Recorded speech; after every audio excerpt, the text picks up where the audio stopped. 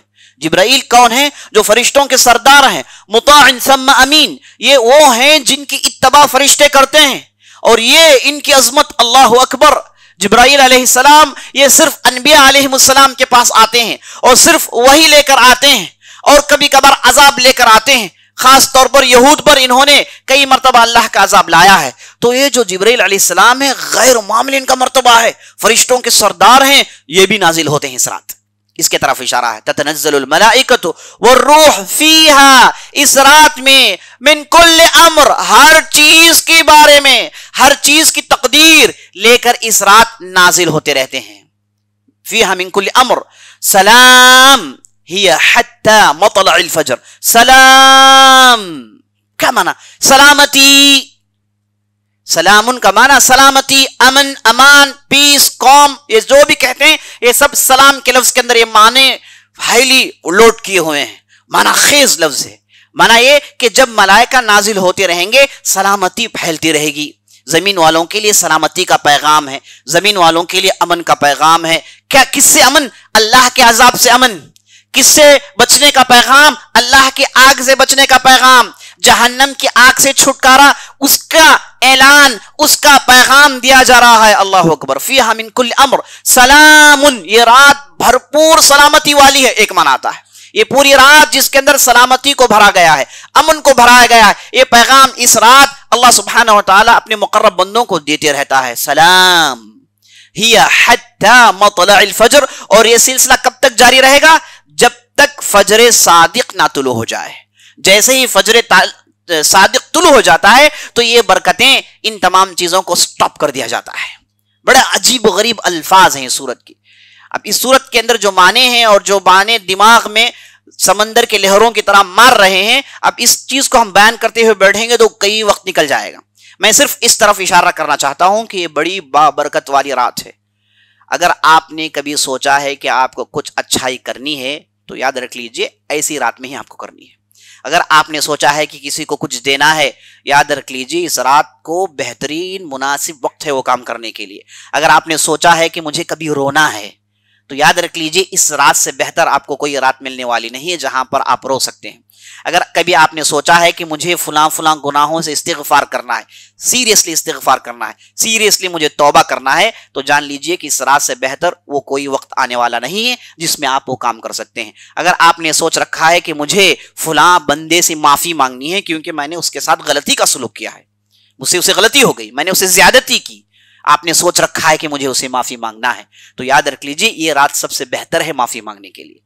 اگر کسی نے سوچا کہ میں نے والدین کے ساتھ کوتاہی کی ہے، مجھ سے غلطیاں ہو گئی ہیں، مجھے جو کرنا ہے میں نے نہیں کیا ہے، مجھ سے خامیاں سرزد ہوئی ہیں، اگر یہ سوچا ہے، معافی مانگنا چاہتا ہے، عزیز ساتھیو اس رات سے بہتر کوئی دوسرا موقع ملنے والا نہیں ہے. اگر کسی نے سوچا ہے کہ میری تجارت میں فلاں پیسہ حرام کا آ گیا ہے، اس سے مجھے چھٹکارا حاصل کرنا ہے، اسے مجھے ڈسپوز کرنا ہے، اس رات سے بہتر کوئی دوسرا وقت نہیں ہے جس میں آدمی اپنے آپ کو ان چیزوں سے بچائے. کتنی ایسی نیکیاں ہیں جو ہم اس رات میں کر سکتے ہیں. صرف استغفار کو لے لیجیے، صرف توبہ کو لے لیجیے. مائی عائشہ نے نبی صلی اللہ علیہ وسلم سے پوچھا، دیکھیے بڑا ہی ذہین اور بڑا ہی عقل مندانہ سوال ہے کہ رات مل گئی تو کرنا کیا ہے، بتائیے نا مختصر. رات کی فضیلت تو ہم جانتے ہیں، آپ نے بتا دیا، کرنے کے لیے تیار ہیں، لیکن سکھائیے نا کیا کریں. قربان جائیں اس شریعت پر، قربان جائیں اللہ اور اس رسول پر کہ انہوں نے آپ کو فضیلت بھی سنائی، انہوں نے آپ کے لیے دروازے بھی کھولے، آپ پر انعامات کیے، آپ پر احسانات کیے، اور ساتھ یہ بھی سکھایا کہ کرنا کیا ہے. تو نبی صلی اللہ علیہ وسلم سے مائی عائشہ پوچھتی ہیں، یا رسول اللہ اگر مجھے یہ رات مل جائے تو میں کیا کروں؟ تو آپ صلی اللہ علیہ وسلم جو ہے ہمیشہ ان کے الفاظ کم ہوتے ہیں، بڑے معنی خیز الفاظ ہوتے ہیں. آپ صلی اللہ علیہ وسلم نے کہا کہ کہو قولی اللہم انک عفو، اے اللہ بلا شبہ تو مغفرت، معافی کرنا اور سراپا تلافی کرنا پسند کرتا ہے. عفو اور یہ لفظ اللہ اکبر ایک بہت بڑا موتی ہے، اسے آپ ڈی کوڈ کرتے جائیں گے تو اس کے اندر معنوں کا سمندر ہے۔ عفا یعفو، عفون سے یہ لفظ نکلتا ہے۔ عفا کا ایک معنی آتا ہے پوچھنا، صاف کرنا، کوئی گندگی نہیں ہے، اتنا آپ نے صاف کیا کہ وہ چکا چوند ہو گیا، کپڑا صاف ہو گیا، ایک معنی عفا یعفو کا آتا ہے۔ اور عفا یعفو کا معنی یہ بھی آتا ہے کہ زمین میں ڈسٹ تھا، ایک ایسی ہوا چلی جس نے پورے غبار کو اڑا کے زمین کو چٹیل اور صفائی سے بھر دیا، ایک معنی آتا ہے۔ بڑے ہی عجیب و غریب معنی۔ اور آپ صلی اللہ علیہ وسلم نے یہاں پر اگر چاہتے تو غفور کا لفظ استعمال کرتے، اگر چاہتے تو رحیم کا لفظ استعمال کرتے، لیکن غفور اور رحیم میں یہ بالکل بلڈوز کر کے پاک کرنے کا معنی نہیں ہے۔ مغفرت کا معنی ڈھانکنے کا ہے، غفور وہ ہے جو گناہوں کو ڈھانکتا ہے، لیکن عفو وہ ہے جو گناہوں کو پوچھ کر پاک کرتا ہے، فرق ہے۔ گناہوں کو ڈھانکنا اور گناہوں کو پوچھنا دونوں میں آسمان زمین کا فرق ہے۔ یہ گناہوں کو معاف کرنے کے لیے اللہ کے ناموں میں کئی نام ہیں، لیکن آپ صلی اللہ علیہ وسلم نے جس نام کا انتخاب کیا وہ ہے عفو۔ عفو میں نے بتایا کہ اس کے اندر ایسے ایسے معنی ہیں، اگر میں بتاتا چلوں تو ساری رات نکل جائے گی، ایسے زبردست معنی اس کے اندر ہیں۔ عفا یعفو، عین فا واو، اور اس کے آپ مختلف صیغے نکالیں گے اور مختلف گوشے سے اس کا مطالعہ کریں گے تو اس کے اندر معنوں کا سمندر موجود ہے۔ اللہ اکبر۔ یہ ہم اشعار جاہلیہ میں سوچتے ہیں آفت الدیار، یعنی ایسے گاؤں تھے وہاں پر ایسی ہوائیں چلی وہاں پر کچھ باقی نہیں رہا، یہ بھی معنی اس کے اندر آتا ہے۔ اللہ اکبر۔ تو عفو کا معنی وہ جو آپ کے گناہوں کو صاف کر دیتا ہے، آپ کے کھاتے میں کوئی چیز باقی نہیں رہتی۔ اور اللہ سبحانہ وتعالیٰ کے پاس قانون یہ ہے، اولئک یبدل اللہ سیئاتہم حسنات، اللہ سبحانہ وتعالیٰ نہ کہ صرف معاف کرتا ہے، کرم، جود، سخا دیکھیے، اللہ اکبر، نہ کہ صرف آپ کے گناہوں کی معافی ہوتی ہے بلکہ گناہوں کو نیکیوں سے بدل دیا جاتا ہے۔ کسی کے کھاتے میں 1000 گناہ تھے، کسی نے ٹھیک سے مغفرت مانگی، ٹھیک سے معافی کی تلافی کی تو یہ 1000 برائیاں نیکیوں میں تبدیل ہو جاتی ہیں، کھاتے میں اب 1000 نیکیوں کو دکھایا جائے گا۔ اللہ اکبر۔ یہ اس شریعت کی خاصیت ہے کہ اللہ سبحانہ وتعالیٰ نے اس کے اندر ایسی نعمتوں کو رکھا ہے کہ برائیوں کو نیکیوں سے تبدیل کر دیا جاتا ہے۔ بندے کے اخلاص، اس کے توبہ کی کوالٹی، اس کے جو ہے رجوع اللہ کے جودت کو دیکھ کر اللہ سبحانہ وتعالی اس کے گناہوں کو نیکیوں میں بدل دیتا ہے، نیکیوں میں اس کی تبدیلی ہو جاتی ہے۔ اللہ اکبر۔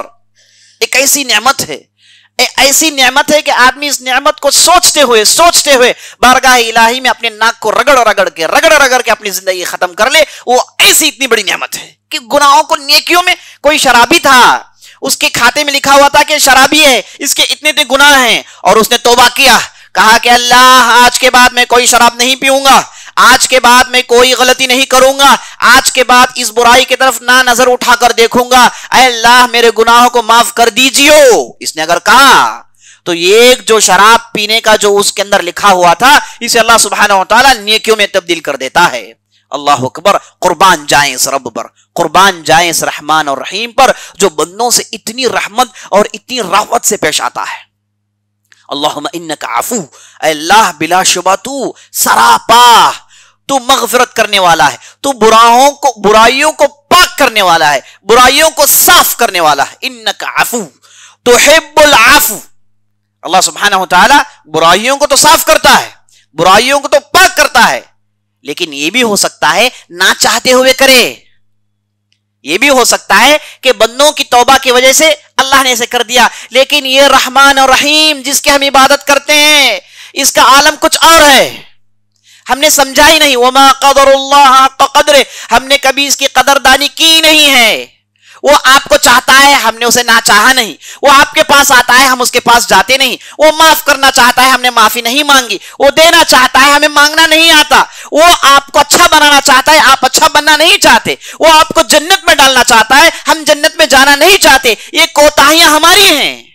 اسی لیے نبی صلی اللہ علیہ وسلم کہتے ہیں ما تقرب الیہ عبد بشبر، اگر کوئی بندہ ایک جان اللہ کے قریب جاتا ہے تو وہ ایک ہاتھ قریب آتا ہے، اگر وہ ایک ہاتھ قریب جاتا ہے تو وہ اس کے طرف ایک لمبا راستہ طے کر آتا ہے، اگر وہ اس کے طرف چل کر جاتا ہے تو وہ اس کے طرف دوڑ کر آتا ہے۔ یہ رحمان ہے ہم جس کی عبادت کرتے ہیں. بسم اللہ الرحمن الرحیم الحمدللہ رب العالمین الرحمن الرحیم الرحمن الرحیم. ایک دن میں کم از کم 17 مرتبہ اسے پڑھتے ہیں. کہتے ہیں کہ اللہ سراپا رحمت والا، سراپا کرم والا، معاف کرنا پسند کرنے والا. یہ اللہ کے اوصاف ہیں. اللہ اکبر.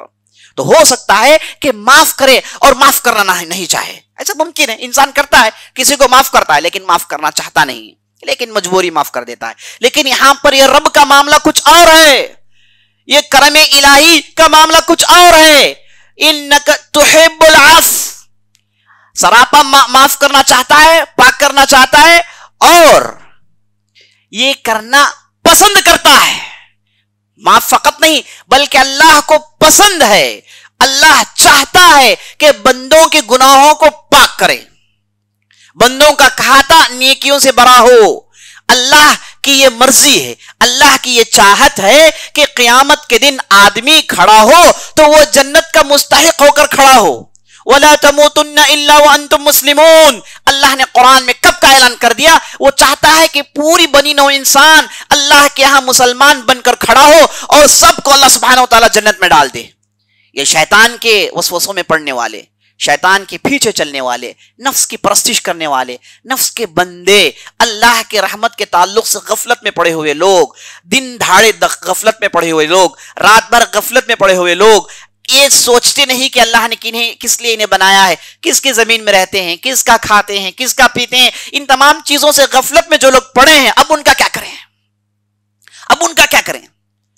ایسے لوگ جو انتہائی غفلت میں پڑے ہوتے ہیں ان سے بڑی بڑی غلطیاں ہوتی ہیں اور غلطیوں کی وجہ سے وہ جہنم میں جانا انہیں کے لیے ناگزیر ہو جاتا ہے، ضروری ہو جاتا ہے. تو اللہ سبحانہ و تعالیٰ چاہتا ہے کہ بندے پاک و صاف ہو، چاہتا ہے کہ وہ جنت میں جائے. یہ رحمان اور رحیم اللہ کے اوصاف کے متقاضی باتیں جو میں آپ کو کہہ رہا ہوں کہ اللہ چاہتا ہے کہ ہم اچھے ہوں. پورا قرآن کا مطالعہ کر لیجئے، اللہ نے ہمیشہ چاہا کہ لوگ جنت جائیں، لیکن یہ لوگوں کی غلطیاں ہیں جس کی وجہ سے وہ جہنم میں جاتے ہیں. یہ شیطان کی اتباع ہے اور صبر کرتے نہیں، جلد بازی کرتے ہیں اور ہر چیز کو اپنے سامنے دیکھنا چاہتے ہیں. یہ ایمان بالغیب کی کمی کی وجہ سے ان چیزوں کے مستحق ہو جاتے ہیں. تو حب العفو، اللہ سبحانہ و تعالیٰ معاف کرنا پسند کرتا ہے، نہ کہ صرف معاف کرتا ہے بلکہ معاف کرنا پسند کرتا ہے.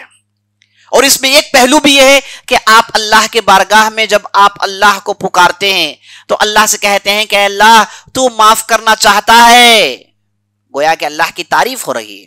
یہ دعا کا بہترین طریقہ ہے کہ آپ جب اللہ کے بارگاہ میں ہاتھ اٹھا کر دعا کرنے کے لیے بیٹھیں، آپ بار الہی کی تعریف کریں. کئی لوگ دعا کرتے ہیں، انہیں دعا کرنے کا طریقہ آتا نہیں. ایک مرتبہ ایک صحابی تھے، وہ سیدھے مسجد میں داخل ہوئے، انہوں نے ہاتھوں کو اٹھایا اور کہا اللہم ارحمنی اللہم اغفر لی. تو نبی صلی اللہ علیہ وسلم نے کہا کہ ادھر آؤ بھائی. وہ جب آئے تو کہا کہ کیا کر رہے ہو؟ اللہ کے پاس پوچھ رہے ہو، کوئی تہذیب نہیں، کوئی طریقہ نہیں، ایسے ہی پوچھو گے؟ یاد رکھنا، جب بھی دعا کرنا چاہتے ہو تو سب سے پہلے اللہ کی تعریف بیان کرنا. اگر آپ چاہتے ہیں کہ آپ کی دعا قبول ہو، یہ عام شکایت ہے لوگوں کی، میری دعا قبول نہیں ہوتی، میں مانگتا ہوں میری دعا قبول نہیں ہوتی، میں کب سے مانگتا ہوں یا پھر میں کب سے مانگتی ہوں، میری مانگ پوری نہیں ہوئی، کتنے سال گزر گئے. یہ بندے جو جلد بازی مچاتے ہیں، یہ ان کا طریقہ ہے. اگر آپ کہاں یہ غلطی ہو رہی ہے، اگر آپ چیک کریں گے تو آپ کو معلوم ہو جائے گا کہ انہوں نے دعا کرنے کا طریقہ اپنایا نہیں ہے. اگر کوئی بندہ اللہ کی تعریف بیان کرتا ہے، بیٹھا ہو، ہاتھ اٹھایا اور اللہ کی تعریف بیان کیا. تعریف کا معنی کیا ہے؟ کہ اللہ تو آسمان زمین کو بنانے والا تو ہے. آسمان زمین میں جو گردش کر رہا ہے سورج، یہ سورج کا آنا جانا، یہ رات کا آنا جانا، یہ سب کچھ تیرے ہاتھ ہے. یہ جو زمین ہم رہتے ہیں، یہ زمین تیری ان گنت مخلوقات میں سے ایک بہت ہی چھوٹی مخلوق ہے. اس چھوٹی مخلوق کے اندر ہم چھوٹے چھوٹے لوگ رہتے ہیں. ہم چھوٹے چھوٹے لوگ اپنے اندر چھوٹے چھوٹے دماغ، چھوٹے چھوٹے دل، چھوٹی چھوٹی زبان رکھتے ہیں. اللہ کی عظمت کا کیا مقابلہ؟ یہ جو ہم سورج دیکھتے ہیں ایک ستارہ ہے. کہکشاں میں ایسے کروڑہا ستارے ہیں، کہکشاں میں ایسے کروڑہا ستارے ہیں. ابھی تک سائنسدان پریشان ہیں، انہیں کوئی گنت سمجھ میں نہیں آ رہی ہے کہ کیسے گنے، کیا گنے. یہ تو کنکریوں کی طرح ہے. سمندر میں جاتے ہیں، سمندر میں جو آپ جو کنکریاں دیکھتے ہیں، اس سے زیادہ کہکشاں میں سیارے ہیں، اس سے زیادہ کہکشاں میں ستارے ہیں۔ اب ایک ستارہ کا مقابلہ یہ ہے کہ یہ ہمارا سورج جو ہم دیکھتے ہیں، اب یہ سورج اتنا، اس کے آس پاس اتنے سیارے گھوم رہے ہیں، اور یہ سب نظام چلا رہا ہے، اور پرفیکٹ نظام چل رہا ہے، اور کوئی بھی چیز ٹھس سے مس نہیں ہوتی، کوئی بھی چیز آگے پیچھے نہیں ہوتی۔ سائنسدان کہتے ہیں کہ اگر یہ جو زمین گھوم رہی ہے یہ تھوڑا رک جائے یا پھر تھوڑا آگے چلے جائے، ایسے بڑے بڑے چٹان آسمان سے گرتے ہیں جو 5-5 کلومیٹر کے ہوتے ہیں، اس میں سے بعض پاؤ دنیا کے سائز کے ہوتے ہیں، وہ اگر زمین سے ٹکرائے کوئی زندگی باقی نہیں رہے گی اگر تھوڑا آگے اور تھوڑا پیچھے ہو جائے۔ تو بڑے تعجب سے نوٹ کرتے رہتے ہیں، آسمان کو دیکھتے رہتے ہیں کہ اتنا بڑا پتھر کیسے ہم سے آگے نکل گیا، کیسے ہم سے پیچھے نکل گیا، ان دونوں کے درمیان ہم کیسے نکل گئے، انہیں سمجھ میں نہیں آتا۔ اگر انہیں معلوم ہو کہ یہ خالق کائنات کی کردہ ہے تو وہ ضرور بھی ضرور اللہ پر ایمان لا لیں گے۔ تو عزیز ساتھیوں، یہ جو عظیم جو چیز چل رہی ہے، اس کے اندر ہم جو انسان رہتے ہیں، ہمارے ساتھ یہ کرم کا معاملہ کہ ہمارے لیے اللہ نے کتاب بھیجی، ہمارے لیے مغفرت کے راستے بنائے۔ اللہ اکبر۔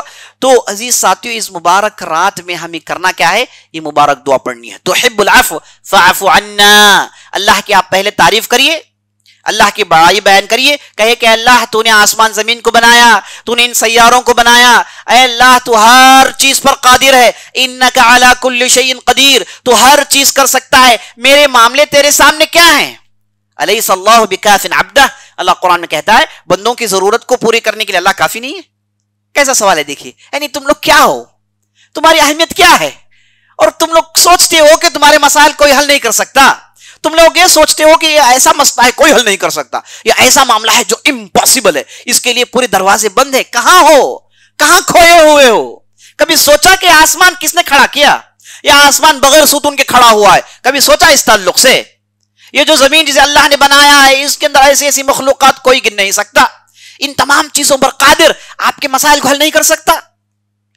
اسی لیے نبی صلی اللہ علیہ وسلم نے کہا کہ اگر آپ اللہ سے مانگے تو پورے وثوق کے ساتھ مانگے، یہ نہیں کہ اللہ تو کر سکتا ہے، یہ تو نہیں کر سکتا ہے، تو چاہے تو دے، تو چاہے تو نہ دے، یہ نہیں، مانگنا ہے، اے اللہ تو دے، تو دینے پر قادر ہے، اگر تو نہیں دے گا تو کو دے گا کون؟ تو پہلے اللہ کی تعریف بڑائی بیان کریں، اور آپ کی کمزوری کا اعتراف کریں کہ اللہ بلا شبہ میں گنہگار ہوں، مجھ سے گناہ ہوئے ہیں، اپنی غلطیوں کا اعتراف کریں، اور اللہ کو یہ اعتراف بہت پسند ہے۔ نوح علیہ السلام مچھلی کے پیٹ پہ چلے گئے اور 40 دن تک اندر ہیں، پکارا، سب کچھ کیا، لیکن جب کہا لا الہ الا انت سبحانک انی کنت من الظالمین، اے اللہ تیرے علاوہ کوئی معبود برحق نہیں، اے بلا شبہ یہ میری غلطی ہے، میری غلطی ہے کہ میں نے قوم کو چھوڑا بغیر تیری اجازت کے۔ جیسے ہی انہوں نے اعتراف کیا، حکم ہوا، مچھلی نے چھن دیا باہر، مچھلی کے پیٹ سے 40 دن کے بعد باہر نکلتے ہیں، اور جیسے ہی باہر گرتے ہیں تو اللہ نے وہاں پر ان کے لیے میووں کا انتظام کیا ہوا تھا، نکلتے ہیں، کھاتے ہیں، اور اس کے بعد قوم کی طرف چل جاتے ہیں، جا کے دیکھتے ہیں کہ پوری قوم مسلمان ہو گئی ہے، پوری قوم مسلمان ہو گئی ہے۔ تو جب آدمی اعتراف کرتا ہے اللہ پسند کرتا ہے۔ بعض لوگ ہوتے ہیں دعا میں بھی جھوٹ بولتے ہیں، ہے نا، دعا میں کہتے ہیں میں ایسا نہیں، میں ویسا، میں یہ، مانی آپ بولی کہ میں غلطی کیا ہوں، یہ مجھ سے غلطی ہوئی ہے، اب جیسے آپ مان گئے اس کے بعد آپ کا مسئلہ حل۔ آپ نہیں مانتے، وہاں پر بھی آپ جسٹیفائی کریں گے، جیسے لوگوں کے سامنے کرتے ہیں، لوگوں کے سامنے اپنی غلطیوں کو جسٹیفائی کرتے رہتے ہیں کہ میں نے ایسا نہیں کیا، میں ویسا نہیں ہوں، میں ویسا ہوں۔ آپ اللہ کے سامنے کریں گے، یاد رکھ لیجئے کوئی معافی نہیں ہوگی، کیونکہ وہ آپ کے دلوں کے بھیدوں کو جانتا ہے۔ یعلم خائنۃ الاعین وما تخفی الصدور، آنکھوں کی خیانت کو جانتا ہے، اور سینوں میں جو بھید چھپا ہوا ہے اسے جانتا ہے۔ تم آپ گفتگو کر رہے ہو اس سے جو تمہارے دل کے بھید کو جانتا ہے، وہ صرف تمہیں آزمانا چاہتا ہے۔ کیا تمہیں وہ بادشاہ نہیں بنا سکتا؟ بادشاہ اس ارتھ کا نہیں، مارس، جوپیٹر، سب کا ملا کے بنا سکتا ہے نہیں؟ لیکن آپ کو بندہ بنایا ہے، آپ کو ایک رول دیا ہے، آپ چاہتا ہے کہ آپ اس رول کو کیسے کر رہے ہو، اس رول میں تم نے کیا کیا کوشش کی، اور تمہارے کیا کیا ریزلٹس ہیں۔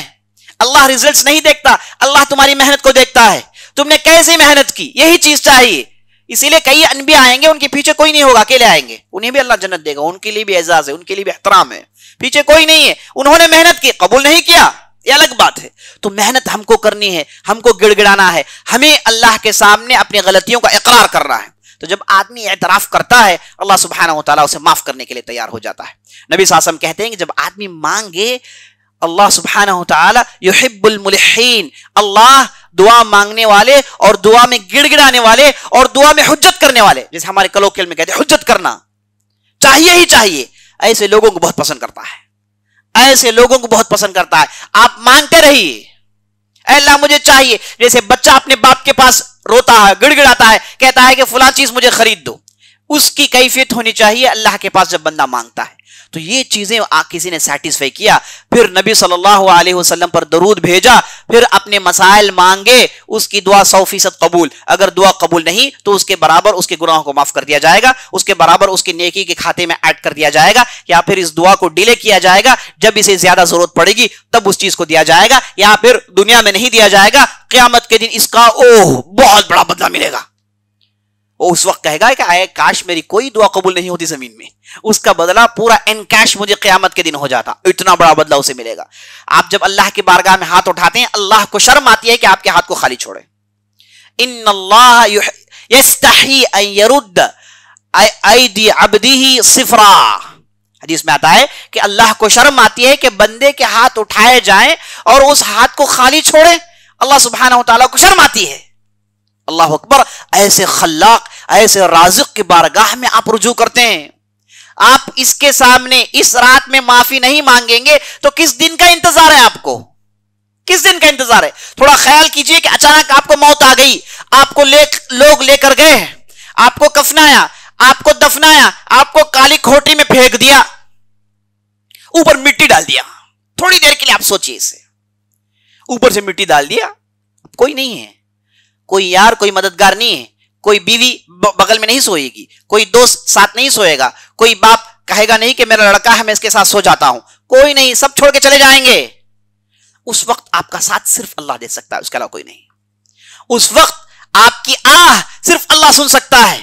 اس وقت آپ بے یار مددگار ہو جائیں گے، کوئی بیک اپ نہیں، کوئی پشت پناہی نہیں، کوئی ساتھ دینے کے لیے نہیں، صرف آپ ہیں اور آپ کا رب ہے اور یہ کالی کھوٹی ہے.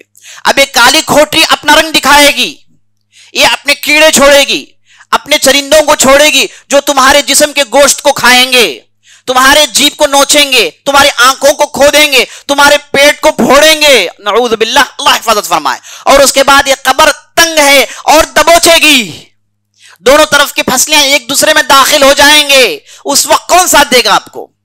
کون بچائے گا آپ کو؟ کوئی بچانے والا نہیں ہے سوائے اللہ رب العزت کے، سوائے یہ رحیم و کریم رحمان رزاق غفار ستار کے کوئی آپ کو بچانے والا نہیں ہے. تھوڑی دیر کے لیے سوچ لیجئے، اس دن ہم میں سے ہر آدمی کو جانا ہے. کوئی آدمی یہ کہہ سکتا ہے کہ میں نہیں جا سکتا، نہیں مجھے، میں اسے بچ جاؤں گا، چاہے وہ کسی بھی حالت میں مرے، اسے برزخ کی دنیا میں جانا ہے اور وہاں پر اس کی آنکھیں کھلیں گی، وہاں پر اسے معلوم ہوگا کہ یہ حقیقت کی دنیا ہے، میں اصل میں دنیا میں خواب دیکھ رہا تھا. جیسے کوئی آدمی دنیا میں خواب دیکھتا ہے، کوئی اسے بھگا رہا ہے، یہ بھاگ رہا ہے، کوئی بھگا رہا ہے، یہ بھاگ رہا ہے، اور وہ مارنے کے قریب آتا ہے، اس کی آنکھیں کھل جاتی ہیں. جب آنکھیں کھلتی ہیں کہتا ہے کہ الحمدللہ یہ خواب تھا.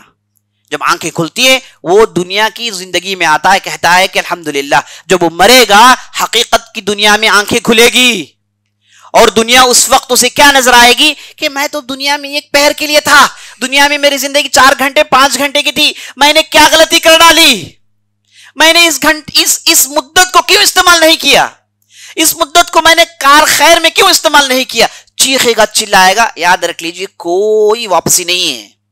ایک مرتبہ آدمی دنیا سے چلے جائے واپس نہیں آ سکتا. یہ قانون یزدی ہے، قانون خداوندی ہے کہ واپس کبھی نہیں بھیجتا زمین میں، چاہے وہ نبی ہو کہ رسول ہو. ایک مرتبہ دنیا سے رخصت ہو گئے، واپس کبھی ہونا ممکن نہیں ہے. تو تھوڑی دیر کے لیے سوچ لیجئے کہ اس کالی کھوٹی میں ہم کو جانا ہے. اب وہاں پر سوال جواب کا سلسلہ شروع ہوگا.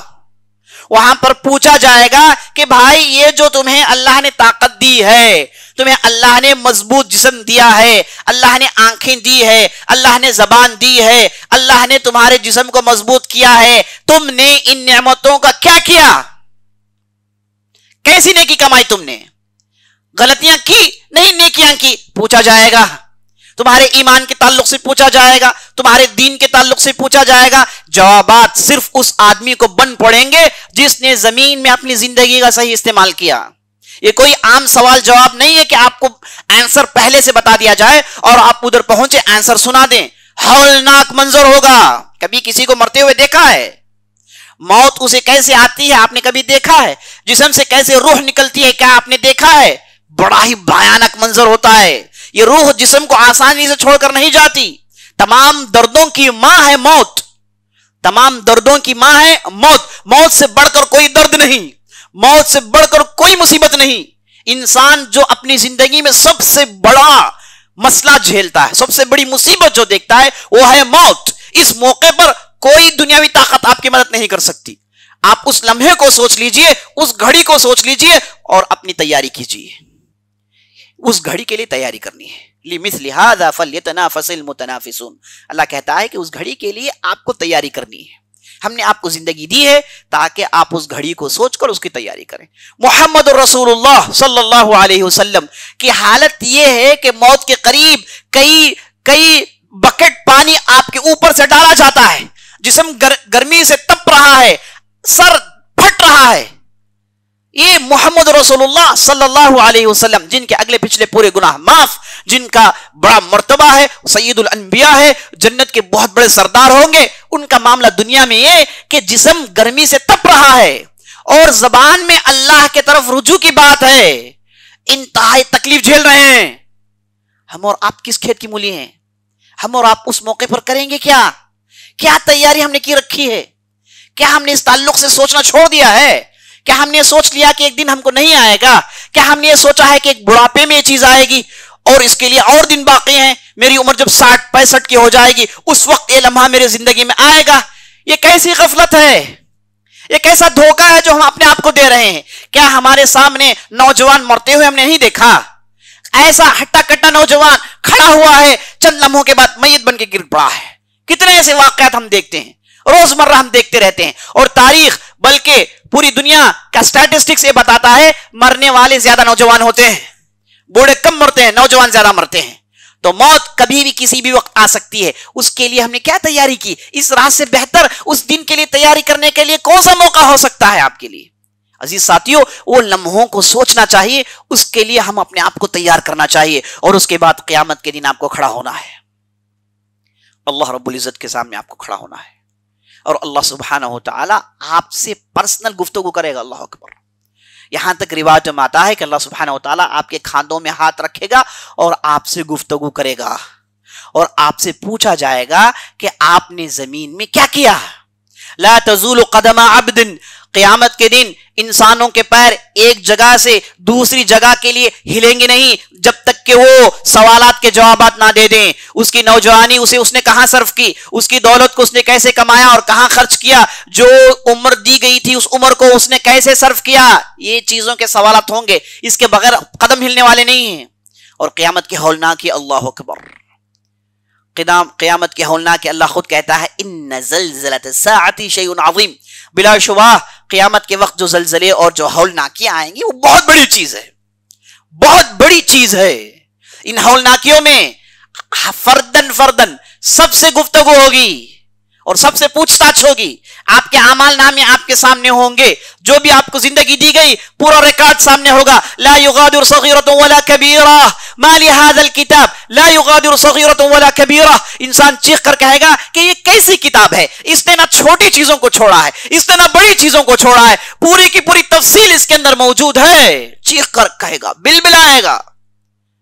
اس موقع پر بڑوں کے چھکے چھوٹ گئے ہوں گے۔ بڑے بڑے انبیاء، ابراہیم علیہ السلام، نوح علیہ السلام، بڑے بڑے انبیاء کھڑے ہوں گے۔ جب ان کے سامنے جہنم کو لایا جائے گا تو سب بیک زبان کہیں گے کہ اللہم سلم سلم، اللہم سلم سلم۔ جب جہنم کو کھینچ کر لایا جائے گا، جہنم کو اللہ نے اس لیے بنایا کہ وہ خود اپنے آپ کو کھاتی ہے، اور بڑی ہولناک بدترین جی ہے، ساعت مصیرہ۔ اللہ نے جب بھی جہنم کا ذکر کیا کہا کہ بڑا برا ٹھکانہ ہے، بڑی بدترین جگہ ہے، مختلف نام اللہ نے دیے، کبھی سعیر کہا، کبھی حمیم کہا، کبھی نار کہا، مختلف نام اللہ نے قرآن کے اندر دیے تاکہ پڑھنے والوں کو معلوم ہو جائے کہ یہ غیر معمولی بلا ہے، غیر معمولی مصیبت ہے، اس کے اندر آدمی جاتا ہے اللہ المستعان، وہ درد و علم وہ کرب تصور نہیں کر سکتا۔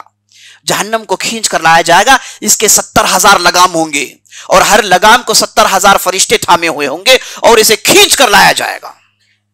اور جیسے ہی اس منظر کو دیکھیں گے بڑے بڑے انبیاء، بڑے بڑے صلحاء، بڑے بڑے اولیاء جیسے ہی اس منظر کو دیکھیں گے سب مل کر کہیں گے کہ اللہم صلی وسلم، آج مجھے میری پڑی ہوئی ہے، بس آج کسی دوسری کی ذمہ داری میں نہیں لیتا، میری امت ہے صحیح بات ہے لیکن کسی کی ذمہ داری آج میں لے ہی نہیں سکتا، یہ اللہ کا غضب ہے۔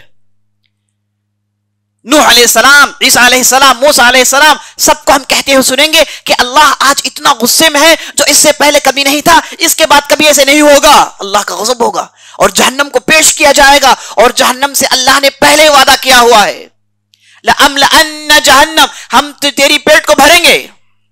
یہ اللہ نے جہنم کو جب بنایا، جہنم سے اللہ نے وعدہ کیا، تو جیسے ہی جہنم کو لایا جائے گا جہنم کے مستحقین کو اٹھا اٹھا کر پھینکا جائے گا۔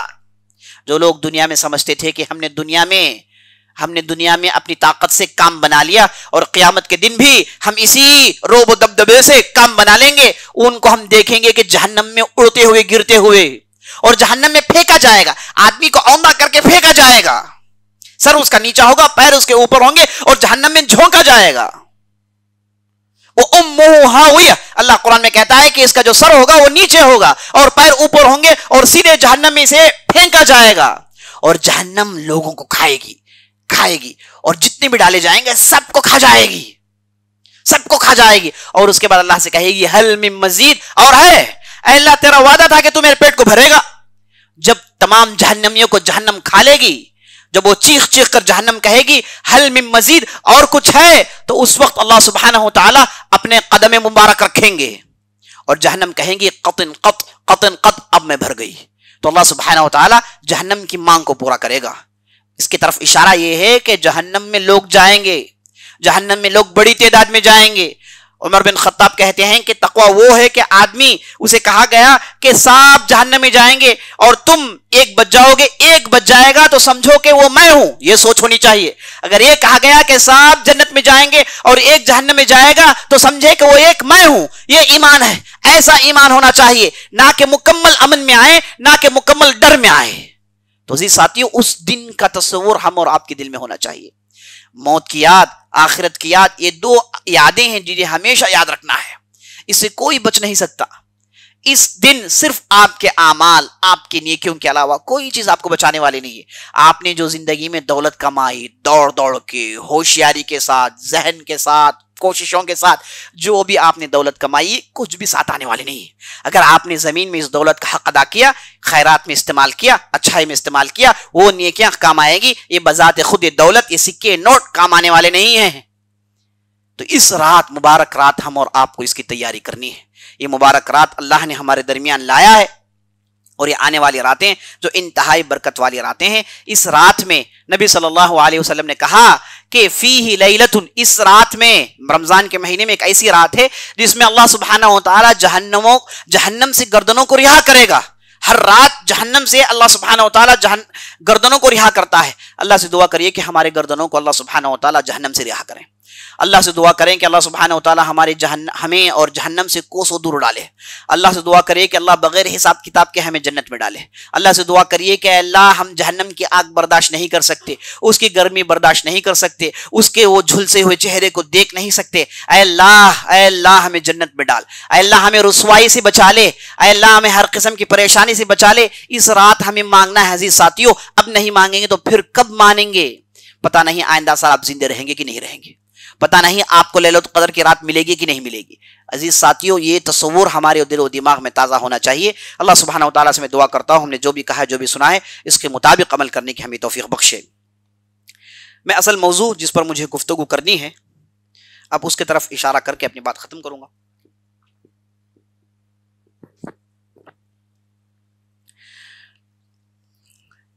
مجھے آج جس ہستی کے تعلق سے گفتگو کرنی ہے، یہ ایک ایسے زبردست امام ہیں، میں نے ان کا انتخاب آج کی اس مناسبت سے کیا، اس رات کے مناسبت سے کیا کہ اللہ نے ایسے لوگوں کو بہت ہی کم پیدا کیا ہے۔ ایسے امام ہیں جنہیں لوگوں نے امام کہا اور لوگوں نے انہیں شیخ الاسلام کہا، لوگوں نے انہیں قدوۃ الزاہدین کہا، لوگوں نے انہیں امیر الاتقیاء کہا۔ امام ہے علم کے اعتبار سے اور شیخ الاسلام ہے علم کے اعتبار سے، ہر عمل میں آگے تھے۔ ان کا ایک عمل جس کے ذریعے سے میں اپنی بات کا آغاز کرتا ہوں، ہارون رشید کا زمانہ ہے، رومیوں سے لڑائیاں ہیں، بھیانک لڑائی چل رہی ہے۔ اس موقع پر ہوتا یہ ہے کہ ایک طرف مسلمان اپنی صف لگا کے کھڑے ہوئے ہیں اور ایک طرف رومی اپنی صف لگا کے کھڑے ہوئے ہیں۔ اب لڑائی کا آغاز ہونا تھا، رومیوں کے صف سے ایک زبردست تندخو کبیر الجثہ بڑا مضبوط ایک انسان نکلتا ہے، وہ تلوار نکال کر مسلمانوں سے کہتا ہے کوئی آدمی جو مجھ سے مقابلہ کر سکے، جسے مبارزت کہتے ہیں، وہ اس زمانے میں لڑائی میں ہوا کرتا تھا۔ تو مسلمانوں کے صفوں سے کوئی نہیں نکلتا۔ یہ اتنا دیو ہیکل اتنا مضبوط تھا کہ اس کے منظر سے لوگوں کو ڈر آ رہا تھا، لیکن اس نے چیخ چیخ کر لوگوں سے کہا ہے کوئی جو مجھ سے مقابلہ کر سکے، ہے کوئی جو مجھ سے لڑ سکے۔ تو صفوں میں سے کوئی نہیں نکلا۔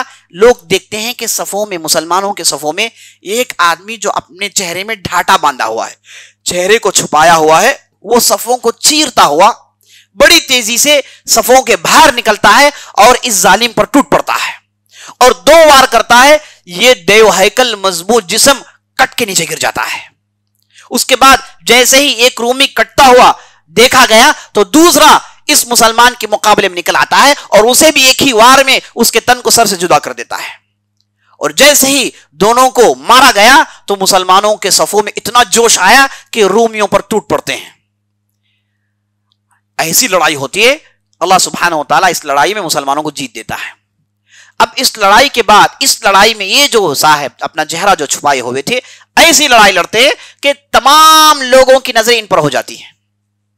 جب لڑائی ختم ہوئی تو لوگ جا کے روکتے ہیں، کہتے ہیں کہ لڑائی ختم ہو گئی، آپ کون ہیں آپ بتائیں۔ تو وہ صاحب دوڑتے ہیں، یہ کہ کوئی نہ انہیں پہچان پائے، دوڑتے ہیں۔ اتنے میں ایک صاحب سامنے سے آتے ہیں، انہیں روک کر ان کے چہرے سے ان کے ڈھاٹے کو اتار دیتے ہیں، ان کے چہرے سے ان کے نقاب کو اتار دیتے ہیں۔ جیسے ہی ان کے چہرے سے نقاب کو اتارا گیا، انہیں اتنا غصہ آتا ہے، وہ کہتے ہیں کہ تم لوگوں نے میرے ساتھ بدترین سلوک کیا ہے، ایسا میں نہیں کرنا چاہتا تھا، تم لوگوں نے مجھے مجبور کیا۔ غصے کا اظہار کرتے ہیں۔ اور جب لوگوں نے ان کے چہرے کو دیکھا، سبوں نے مل کر اللہ اکبر کہا کہ آپ اور یہ داد شجاعت، آپ اور ایسی لڑائی۔ تو تب لوگوں کو معلوم ہوا یہ بہت بڑے امام جن کا نام عبداللہ بن مبارک تھا۔ عبداللہ بن مبارک ایسی ہستی، ایسی محدث، ایسے شیخ الاسلام، ایسے عالم ہیں جو جہاد کے میدان میں ان کا ایک کنٹریبیوشن ہے۔ علم کے میدان میں تو ہے، ابھی آپ سنیں گے، لیکن جہاد کے میدان میں دیکھیے پورا اخلاص کے ساتھ لڑائی لڑ رہے ہیں۔ اب انہیں غصہ آتا ہے کہ لوگوں نے ان کے چہرے سے ان کا نقاب اتار دیا، وہ اپنے چہرے کو چھپانا چاہتے تھے، لوگوں نے انہیں دیکھ لیا۔ عزیز ساتھیو، یہی اخلاص کا نام ہے، اسی کو اخلاص کہتے ہیں۔ عبداللہ بن مبارک جو اپنے اخلاص کے لیے کافی مشہور تھے، اللہ کے لیے کام کرنا کوئی ان سے سیکھے۔ آج افسوس ہمارا معاملہ یہ ہے کہ ہم میں سے کوئی آدمی یہ کوئی چیز صدقے میں دے دے تو اس میں اپنا نام لکھنا نہیں بھولتا ہے نا، یہ آج ہمارا معاملہ ہے۔ کچھ چھوٹا سا بھی کام کرے، چاہتا ہے کہ اس کا نام بڑا ہو، لوگ اس کی تعریف کریں، اس کی شہرت ہو، لوگ جانیں۔ یاد رکھ لیں، جو بھی عمل لوگوں کو دکھانے کے لیے کیا جاتا وہ لوگوں کے ساتھ ہی ختم ہو جاتا ہے، قیامت کے دن اس کا کوئی ویلیو نہیں ہوتا۔ تو عبداللہ بن مبارک عزیز ساتھیوں، جن کی زندگی میں آپ کے سامنے مختصر پیش کرنے والا ہوں، یہ آپ نے دیکھ لیا کہ ان کے اندر کتنا اخلاص تھا۔ یہ اخلاص حقیقت میں انہوں نے اپنے والد کے پاس سے وراثت میں لیا تھا۔ ان کے والد جن کا نام مبارک بن واضح تھا، وہ ایک ترکی النسل آدمی تھے۔ ان کی والدہ وہ خوارزمیہ عورت تھی۔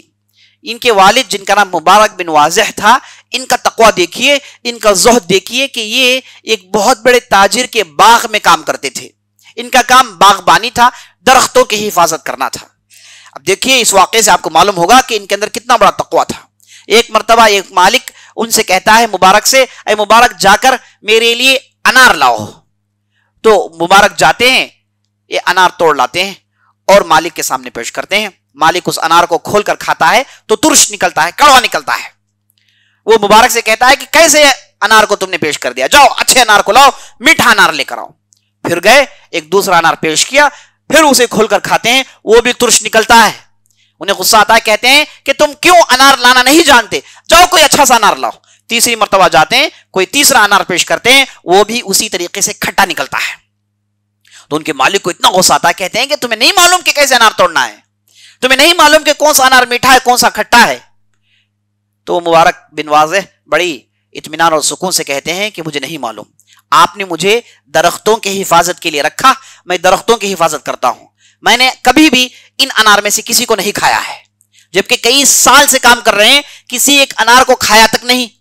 تو مالک ان کی بات سن کر پہلے تو شک ہوتا ہے، بعد میں لوگوں سے پوچھتا ہے تو لوگ کہتے ہیں کہ ہاں یہ اتنا زاہد اتنا متقی آدمی ہے کہ یہ کبھی بھی کوئی حرام کام نہیں کرتا، اس نے ہم نے کبھی بھی باغ میں سے کوئی چیز کھاتے ہوئے نہیں دیکھا۔ اس کا دعویٰ یہ ہے کہ مالک نے ہمیں اس کی حفاظت کے لیے رکھا ہے، ان چیزوں کو کھانے کے لیے نہیں رکھا ہے، اس لیے کبھی بھی انہوں نے نہیں کھایا ہے، جبکہ کئی سال تک اس کے پاس کام کرتے رہے۔ تو مالک ان کی اس حرکت سے اتنا خوش ہوتا ہے اور اس کے بعد کی زندگی نوٹ کرتے رہتا ہے کہ واقعی آدمی حقیقی ہے یا پھر ایکٹنگ کر رہا ہے۔ تو جب ان کی پوری زندگی مالک کے سامنے آتی ہے تو مالک ان سے اتنا خوش ہوتا ہے اور اپنی اہلیہ سے جا کر کہتا ہے کہ جو ہماری لڑکی ہے جس کے رشتے بڑے بڑے بادشاہ بھیج رہے ہیں، بڑے بڑے مالدار بھیج رہے ہیں، میرے نظر میں ہماری لڑکی کے لیے مبارک بن واضح سے بہتر کوئی آدمی نہیں ہے، اس سے بہتر کوئی آدمی نہیں ہے، میرے نظر میں بہت ہی اچھا آدمی نظر آتا ہے۔ تو ان کی بیوی جیسے ہی مبارک اور ان کی تعریف سنتے ہیں تو کہتی ہیں کہ ٹھیک ہے، ہماری لڑکی کے لیے مناسب رشتہ ہے۔ اور مالک جاتے ہیں مبارک بن واضح سے پوچھتے ہیں، اے مبارک تمہاری کیا رائے ہے، میری لڑکی اس کے لیے بڑے بڑے رشتے آ رہے ہیں، رشتہ کیسا ہونا چاہیے؟ تو مبارک بن واضح وہ بچپن سے علم حاصل کیے ہوئے تھے، بعض تکلیفیں تھیں، بعض پریشانیاں تھیں، اس لیے وہ کام کرنے پر مجبور ہو گئے تھے۔ تو انہوں نے جب مالک سے مشورہ پوچھتے ہوئے سنا تو مبارک بن واضح نے مالک کو مشورہ دیا کہ اے مالک، یہود خوبصورتی کے لیے شادی کرتے ہیں، نصارہ پیسوں کے لیے شادی کرتے ہیں، ہماری شریعت ہمیں شادی دین کے لیے کرنے کا حکم دیا ہے، دین دے کر شادی کیا جائے، آدمی کے اخلاق اور اس کے اندر جو اللہ کا ڈر ہے اس کے مطابق شادی ہونی چاہیے۔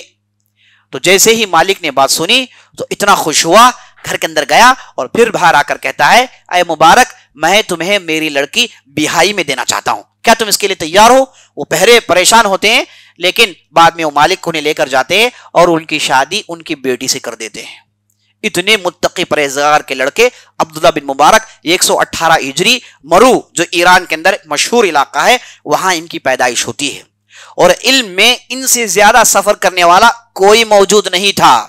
امام احمد بن حنبل کہتے ہیں کہ ان کے لگ بھگ 4000 سے زیادہ اساتذہ ہیں، یہ اس وقت کا جتنا بھی عالم اسلام تھا سب کا انہوں نے چکر کاٹا ہے، کبھی بصرہ میں نظر آتے ہیں، کبھی کوفہ میں نظر آتے ہیں، کبھی مکہ میں، کبھی مدینہ میں، کبھی مصر میں، کبھی یمن میں، جتنے بھی عالم اسلامی کے اہم مراکز تھے سب کے طرف جاتے ہیں، علم کا سلسلہ 18 سال میں شروع کرتے ہیں اور اتنا علم حاصل کرتے ہیں، ان کے شاگردوں میں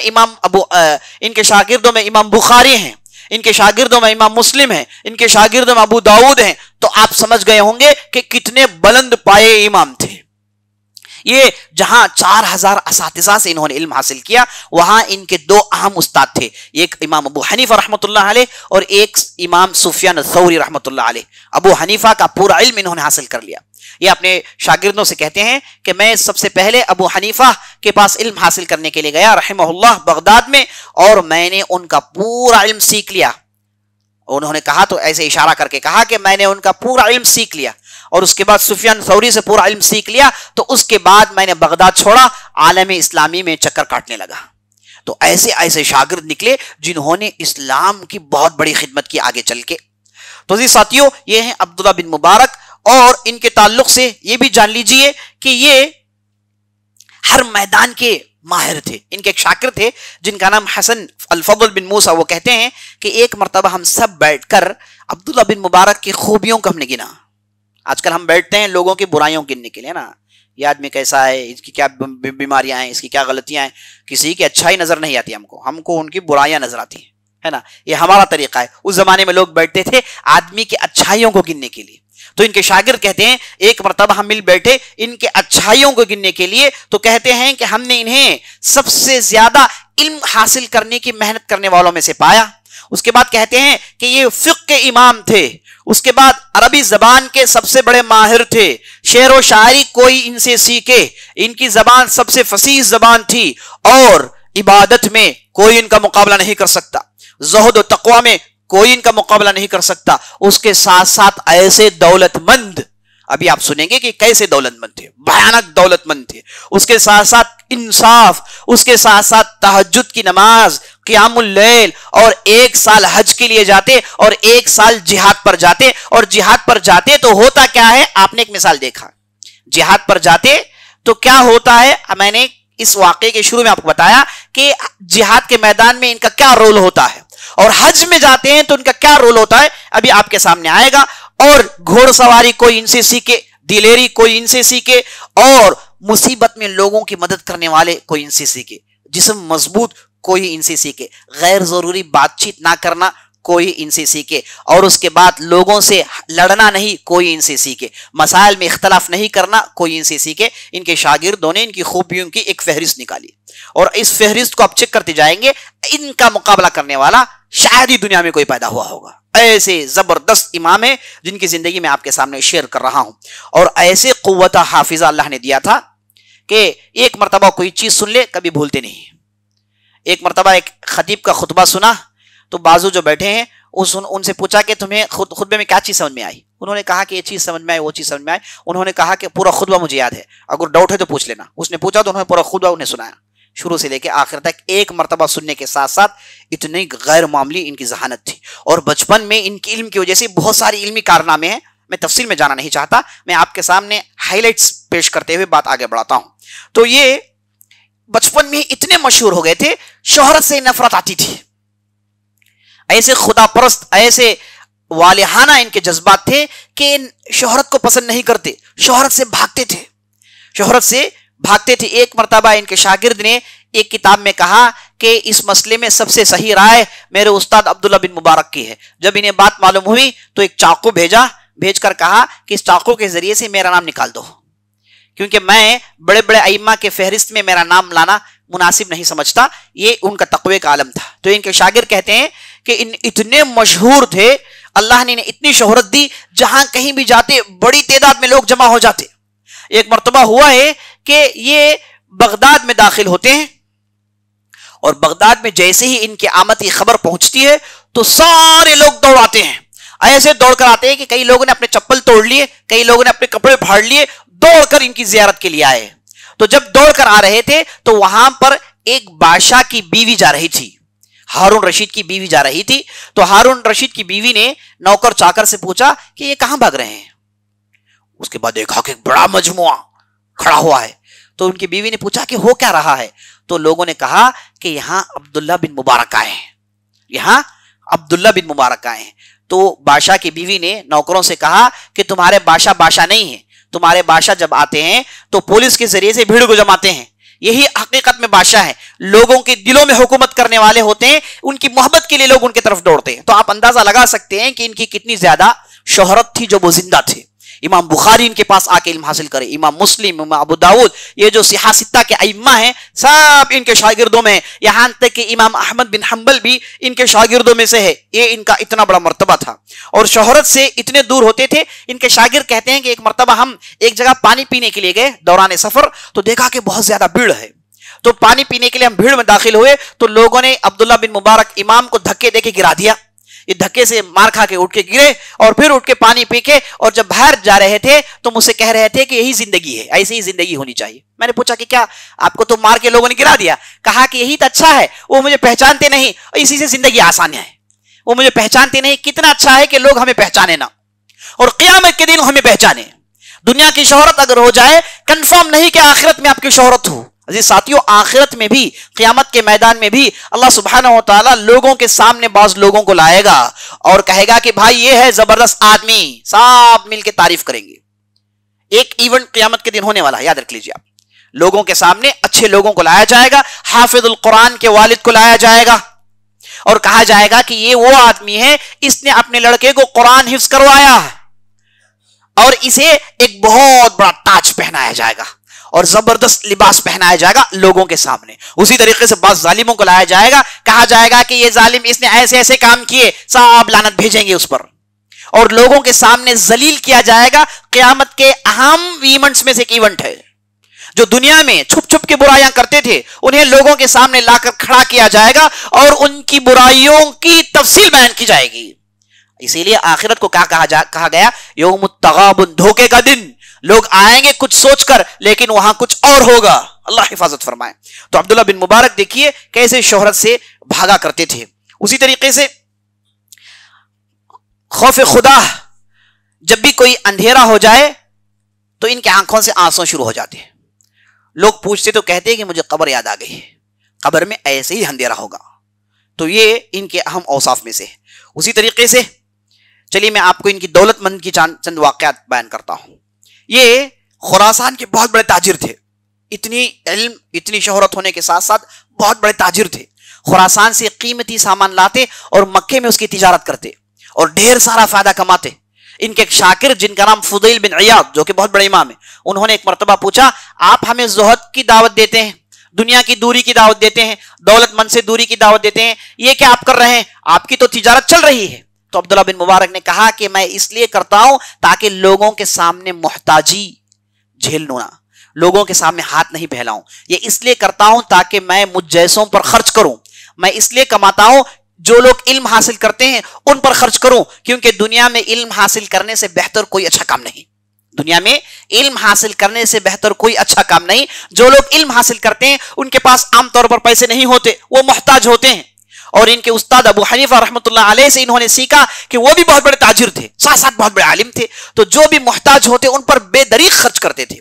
تو عبداللہ بن مبارک کہتے ہیں کہ میں نے ان پیسوں کو جمع کیا تاکہ بے دریغ خرچ کروں. یہ چند مثالیں آپ کے سامنے آئیں گی، آپ کو معلوم ہو جائے گا کہ ان کی جو ہے خرچ کرنے کا سٹائل کیا ہے. ایک مرتبہ ایک محتاج آدمی، اتنے بڑے مالدار تھے، بڑا گھر ہوتا تھا اور وہاں پر ہمیشہ لوگوں کا بھیڑ ہوتا تھا جو ان کے پاس پیسے لے جاتے تھے. تو ان کے آفس میں ایک بندہ آیا، وہ آ کر ان سے کہا کہ مجھے 700 درہم کی ضرورت ہے. تو امام صاحب نے ایک لفافہ اٹھایا، کہا کہ جاؤ میرے منشی سے پیسہ لے لینا. تو اس میں انہوں نے لکھا 7000. اس نے مانگا 700، انہوں نے لکھا 7000 اور لفافہ موڑ کے ہاتھ میں دے دیا. کہا کہ جاؤ منشی کے پاس دو، منشی تمہیں پیسے دے گا. تو لفافہ لے کے یہ غریب محتاج منشی کے پاس جاتا ہے اور منشی کھولتا ہے، دیکھتا ہے کہ 7000 بڑی خطیر رقم ہے، بڑی رقم ہے. اور یہ آدمی کو دیکھتا ہے، آدمی تو اس کا مستحق نہیں ہے اتنی بڑی رقم، کہیں امام سے غلطی نہ ہو جائے. اور جان رکھیے عربی زبان میں صفر ڈاٹ ہے، عربی زبان میں جو زیرو ہے اسے ڈاٹ رکھتے ہیں. تو انہوں نے سمجھا کہ غلطی سے ایک ڈاٹ انہوں نے ایڈ کر دیا ہے. تو فوراً انہوں نے جواب میں خط لکھا، کہا کہ کہیں آپ سے غلطی نہ ہو گئی ہو، آپ نے 700 کے بجائے 7000 تو نہیں لکھا ہے. جب انہیں خط ملا عبداللہ بن مبارک اتنا غصہ آیا، انہوں نے واپس کہا کہ یہ جو میں نے لکھا ہے تمہیں دے دینا چاہیے تھا، تم واپس کیوں لکھا؟ اور اسے معلوم ہو گیا کہ میں اسے 70,000 دینے والا تھا. میں اصل میں نبی صلی اللہ علیہ وسلم کی حدیث پر عمل کرنا چاہتا تھا جس میں آپ صلی اللہ علیہ وسلم نے کہا کہ مومن کو اچانک خوش کریں گے تو اس کے ڈھیر سارے اجر ہیں قیامت کے دن. اچانک مومن کو خوش کرنا، اس کے لیے ڈھیر سارے اجر ہیں قیامت کے دن. ہم اچانک مومن کو پریشان کرنے میں ماہر ہیں، ہے نا، یہ ہمارا طریقہ ہے. نبی صلی اللہ علیہ وسلم کہتے ہیں اچانک مومن کو خوش کریں. تو میں چاہتا تھا کہ اسے 7000 تم درہم دو تو خوش ہو جائے، تم نے تو پورا بھانڈا پھوڑ دیا ہے. اس کے بعد جواب میں کہا کہ اگر تم نہیں دے سکتے تو ایک کام کرو، تم میری جگہ آ جاؤ، میں میری جگہ تمہاری جگہ چلے جاتا ہوں، وہاں اچھا کام میں کر سکتا ہوں. اس کے بعد نیچے لکھا، کہا کہ 14,000 درہم سے دے دیں. تو لفافہ لے کے وہ آدمی پہنچا تو 14,000 کے جو سکے دیے گئے، وہ جو غریب تھا اسے سمجھ میں نہیں آیا کہ ہو کیا رہا ہے. تو اسے بنڈل بنڈل سکے دیے گئے اور وہ سکوں کو لے کے خوشی سے باہر نکل گیا. سخاوت کا ایک سٹائل دیکھ لیجیے آپ. اسی طریقے سے سخاوت کا دوسرا بھی سٹائل دیکھ لیجیے. یہ جیسے ہی جہاد کے لیے سفر کرتے، 7 مجاہدین کو لے جاتے اور دوران سفر ان پر خرچ کرتے. اور دوران سفر ان کے پاس ایک ایونٹ ہوتا جس میں ہوتا یہ کہ بڑے تشت کو لاتے، اسے دینار سے بھر دیتے اور اس کے اوپر ایک کپڑا اڑا دیتے ہیں، اور جتنے بھی مجاہدین ہیں ان کے درمیان ان کا غلام اس تشت کو لے کر چلتا، جو بھی جتنا بھی چاہیے وہ کپڑا اٹھاتا، اندر ہاتھ ڈال کے نکال لیتا. آج کل ہوتے تو پرانے لیتے، ہے نا، یہ ہمارا طریقہ ہے. وہ مجاہدین تھے تو وہ ہاتھ ڈال کے انہیں جتنی ضرورت تھی وہ لے لیتے تھے. اور یہ جب تک ان کے پاس جو سکے لائے ہیں، اشرفیاں لائے ہیں، خالی نہ ہو جائے تب تک کرتے رہتے. یہ ان کے سخاوت کا سٹائل تھا، بڑا ہی عجیب و غریب ہے لیکن یہ حقیقت ہے، اللہ اکبر۔ اور حج کے لیے جاتے تو اس کا بھی سٹائل سن لیجیے، حج کے لیے جاتے تو سب سے پہلے اعلان کرتے کہ میں حج کے لیے جاتا ہوں۔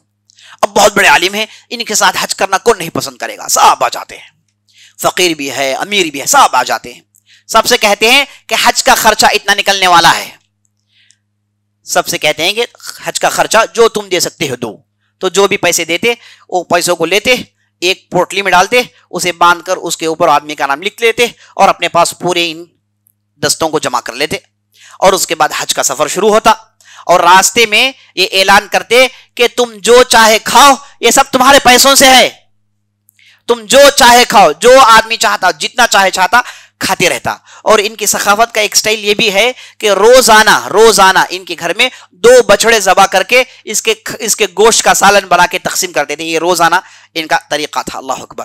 علم، زہد، تقوی، قیام اللیل، اللہ کی عبادت، حدیث، فقہ، قرآن، اس کے ساتھ ساتھ یہ بھی دیکھیے، اللہ اکبر۔ تو یہ اعلان کرتے کہ جو چاہے کھاؤ، یہ پورا سفر تمہارا ہے۔ تو جو بھی حاجی ہوتے وہ سمجھتے کہ بھئی ہمارا پیسہ ہے، اب خوب کھاتے، جب بھی کھانا رکھا جاتا تو بڑھ کے کھاتے اور بڑے مزے سے زندگی گزارتے، اور حج کے لیے جاتے اور پورا حج کرتے، وہاں پر سواری کا خرچ، رہنے کا خرچ، کھانے پینے کا خرچ، کہتے کہ سب تمہارے پیسوں سے ہے، سب کھاؤ، جو چاہے جیسے چاہے رہو۔ تو بڑے مزے سے حج پورا کرتے، اس کے بعد مدینہ لے کے جاتے اور مدینہ میں پورا خرچ کرتے، اور جب مدینہ چھوڑ رہے ہوتے لوگوں سے کہتے کہ جو جتنے بھی تحفے تحائف لینا چاہتے ہو اپنے گھر والوں کے لیے، سب تحفے تحائف لے لینا۔ سب جاتے، وہ کوئی لیتا ہے، وہ کوئی لے رہا، سب تحفے لیتے ہیں، اور اس کے بعد واپس اپنی بستی پہنچتے ہیں۔ پہنچنے کے بعد اب چونکہ حج سے واپس آئے ہیں تو روز رشتہ دار آئیں گے، سب لوگ آئیں گے، تو 3 دن تک خوشیاں مناتے ہیں۔ ان کے گھر میں لوگوں جتنے بھی حاجی تھے سب کو بلاتے، 3 دن تک دعوتیں چلتی رہتی۔ اب 3 دن تک جب پوری دعوت ختم ہو گئی تو آخری دن جتنے بھی حاجی تھے سب سے کہتے ہیں کہ رک جاؤ، سب رک جاتے ہیں، سب کے ان کے پوٹلیوں کو واپس کر دیتے ہیں، فلاں کا نام یہ لیجیے، آپ کی یہ پوٹلی ہے، آپ کی یہ پوٹلی ہے، آپ کی پوٹلی ہے، سب کہتے ہیں یہ کیا کر رہے ہیں؟ کہہ رہے ہیں کہ یہ میں نے اس لیے کیا تاکہ تم اپنے پیسے سمجھ کے کام کرو۔ سب کو یہ حج جانے کا اسٹائل، جب بھی حج کے لیے جاتے یہ طریقہ ان کا ہوتا۔ بعض لوگ کہتے ہیں کہ ایسے لوگ آج ہم کو نظر نہیں آتے، ایسے لوگ کہاں نظر آئیں گے، ایسے لوگ تو ہم تھوڑی ایسے ہیں کہ ایسے لوگ ہم کو نظر آئیں، اللہ حفاظت فرمائے۔ تو مہمان نوازی کا یہ عالم، حج کے سفر کا یہ عالم۔ ایک مرتبہ یہ جہاد کے لیے جاتے تو ایک علاقے میں عام طور پر جاتے، رکتے تھے، وہاں پر ایک نوجوان تھا جو ان کی بہت اچھی خدمت کرتا تھا، بہت دوڑ کے خدمت کرتا تھا۔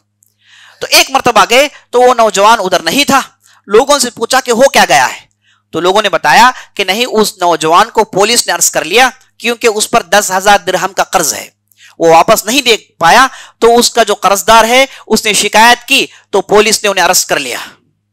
خاموشی سنتے رہے، اور اس کے بعد رات میں سیدھے وہاں پر چلے گئے جہاں یہ بندہ ارسٹ تھا، تو اسے بلائے، قرض دار کو بلائے، بلا کر کہا کہ یہ لو 10,000 درہم، جاؤ اس بندے کو چھڑا دو، اور ہرگز نہ کسی کے سامنے ذکر نہیں کرنا کہ میں نے پیسے دیے۔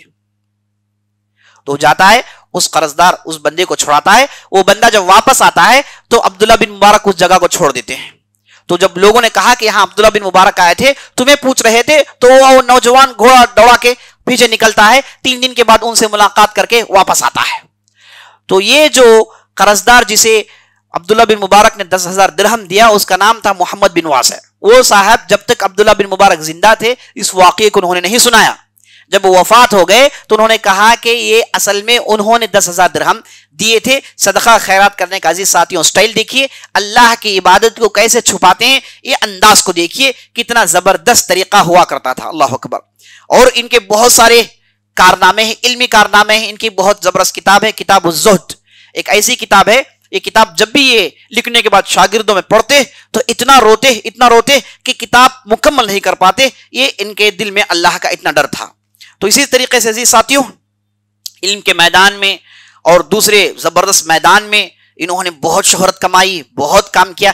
زیادہ علمی گفتگو میں آپ کے سامنے کرنے سے احتراز کر رہا ہوں، میں نے آپ کے سامنے مختصراً ان کی زندگی پیش کر دی، اور ان کی زندگی سے ہمارے لیے نصیحت یہ ہے کہ آدمی اگر اخلاص کے ساتھ کوئی بھی عمل کرے، اللہ اتنی برکت اس میں ڈالتا ہے، اتنی اللہ سبحانہ وتعالی اس میں برکت ڈالتا ہے کہ تا حیات تک اس کے اثر کو ہم محسوس کرتے ہیں۔ تو عبداللہ بن مبارک کی زندگی میں ہمیں جو چیز جاننے کو ملتی ہے وہ ان کا تقوی، وہ ان کا اخلاص۔ آج اگر ہم نے اخلاص پیدا کیا، ہمارا معاملہ تو یہ ہے کہ ہم عبادت کرتے ہیں، چاہتے ہیں کہ لوگ اسے دیکھیں، ہم کوئی اچھائی کرتے ہیں، چاہتے ہیں کہ لوگ اس کی تعریف کریں، یہ بالکل اسی کو ریاکاری کہتے ہیں، اور ریاکاری یہ شرک اصغر ہے، شرک کی چھوٹی قسم ہے، اور ریاکاری کرنے سے پورے اعمال ضائع ہو جاتے ہیں۔ منافقین ہیں جو ریاکاری کرتے ہیں، یراؤون الناس، جب بھی عمل کرتے ہیں لوگوں کے اندر ریاکاری کو مشہور کراتے ہیں، یہ منافقین کا طریقہ ہوتا ہے۔ اب جو لوگ مومن ہوتے ہیں، عمل کرتے ہیں، عمل کو چھپاتے ہیں، عمل کرتے ہیں، عمل کو چھپاتے ہیں، کوشش کرتے ہیں کہ کوئی یہ عمل جان نہ پائیں تاکہ قیامت کے دن اس کا بھرپور بدلہ ملے۔ آپ جب عمل کرتے ہیں اس میں لوگوں کی شہرت، لوگوں کی تعریف، دکھاوا، دوسری چیزیں انوالو ہوتی ہیں، آپ کی عبادت مکسڈ ہو جاتی ہے، ابھی اللہ کے بارگاہ میں جاتی ہے، پتہ نہیں کس حد تک یہ مقبول ہو، کیونکہ نبی صلی اللہ علیہ وسلم نے حدیث میں ارشاد فرمایا ان اللہ طیب لا يقبل الا طیبا، بلا شبہ اللہ پاک ہے اور صرف پاک چیزوں کو قبول کرتا ہے، پیور چیزوں کو قبول کرتا ہے۔ آپ کی عبادت جس میں لوگوں کی شہرت، لوگوں کے نام، دوسری چیزیں انوالوڈ ہوتی ہیں، یہ چیز اللہ کے ہاں کس حد تک قبول ہوگی ہم نہیں جانتے۔ اس لیے جب بندہ اپنے اعمال کو چھپاتا ہے، قیامت کے دن اس اعمال کا بہترین بدلہ دیکھتا ہے۔ اخلاص کے ساتھ اگر کسی نے کچھ بھی کیا، وہ دنیا میں اس کا اثر دیکھتا ہے، قیامت کے دن اس کا بڑا اثر دیکھتا ہے۔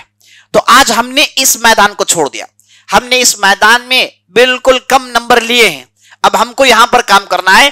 آپ اللہ کے لیے عمل کیجئے، اس عمل کو چھپائیے، اس عمل کو مت دکھائیے، اس کی شہرت مت کیجئے، اور اللہ کے پاس اس کا بہترین اجر طلب کیجئے، اس کا بہترین اجر آئے گا۔ اگر آپ نے ایسے چند اعمال کیے اور زندگی میں آپ کو کبھی مصیبت آئی تو آپ اس وقت کہیے کہ اے اللہ میں نے اس وقت یہ عمل کیا، اس عمل کے بارے میں کوئی اور نہیں جانتا تھا، صرف اور صرف تو جانتا ہے، تو اے اللہ میں اس عمل کے بدلے تجھ سے مانگتا ہوں کہ میری اس مسئلے کو حل کر دے۔ تو اس کے بعد دیکھیے کیسے حل آتا ہے، اس کے بعد دیکھیے کہ آپ کی پریشانی کا حل کیسے آتا ہے۔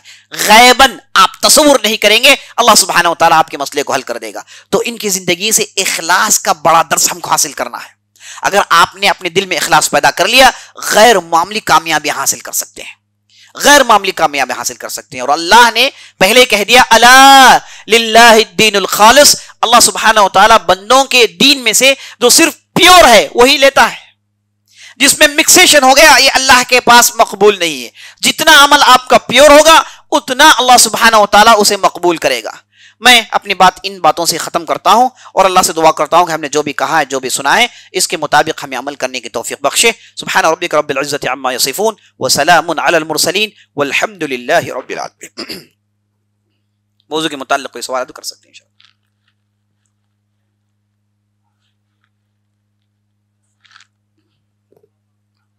فاعف عنا یا پھر فاعف عنی، اے اللہ مجھے معاف کر دیں۔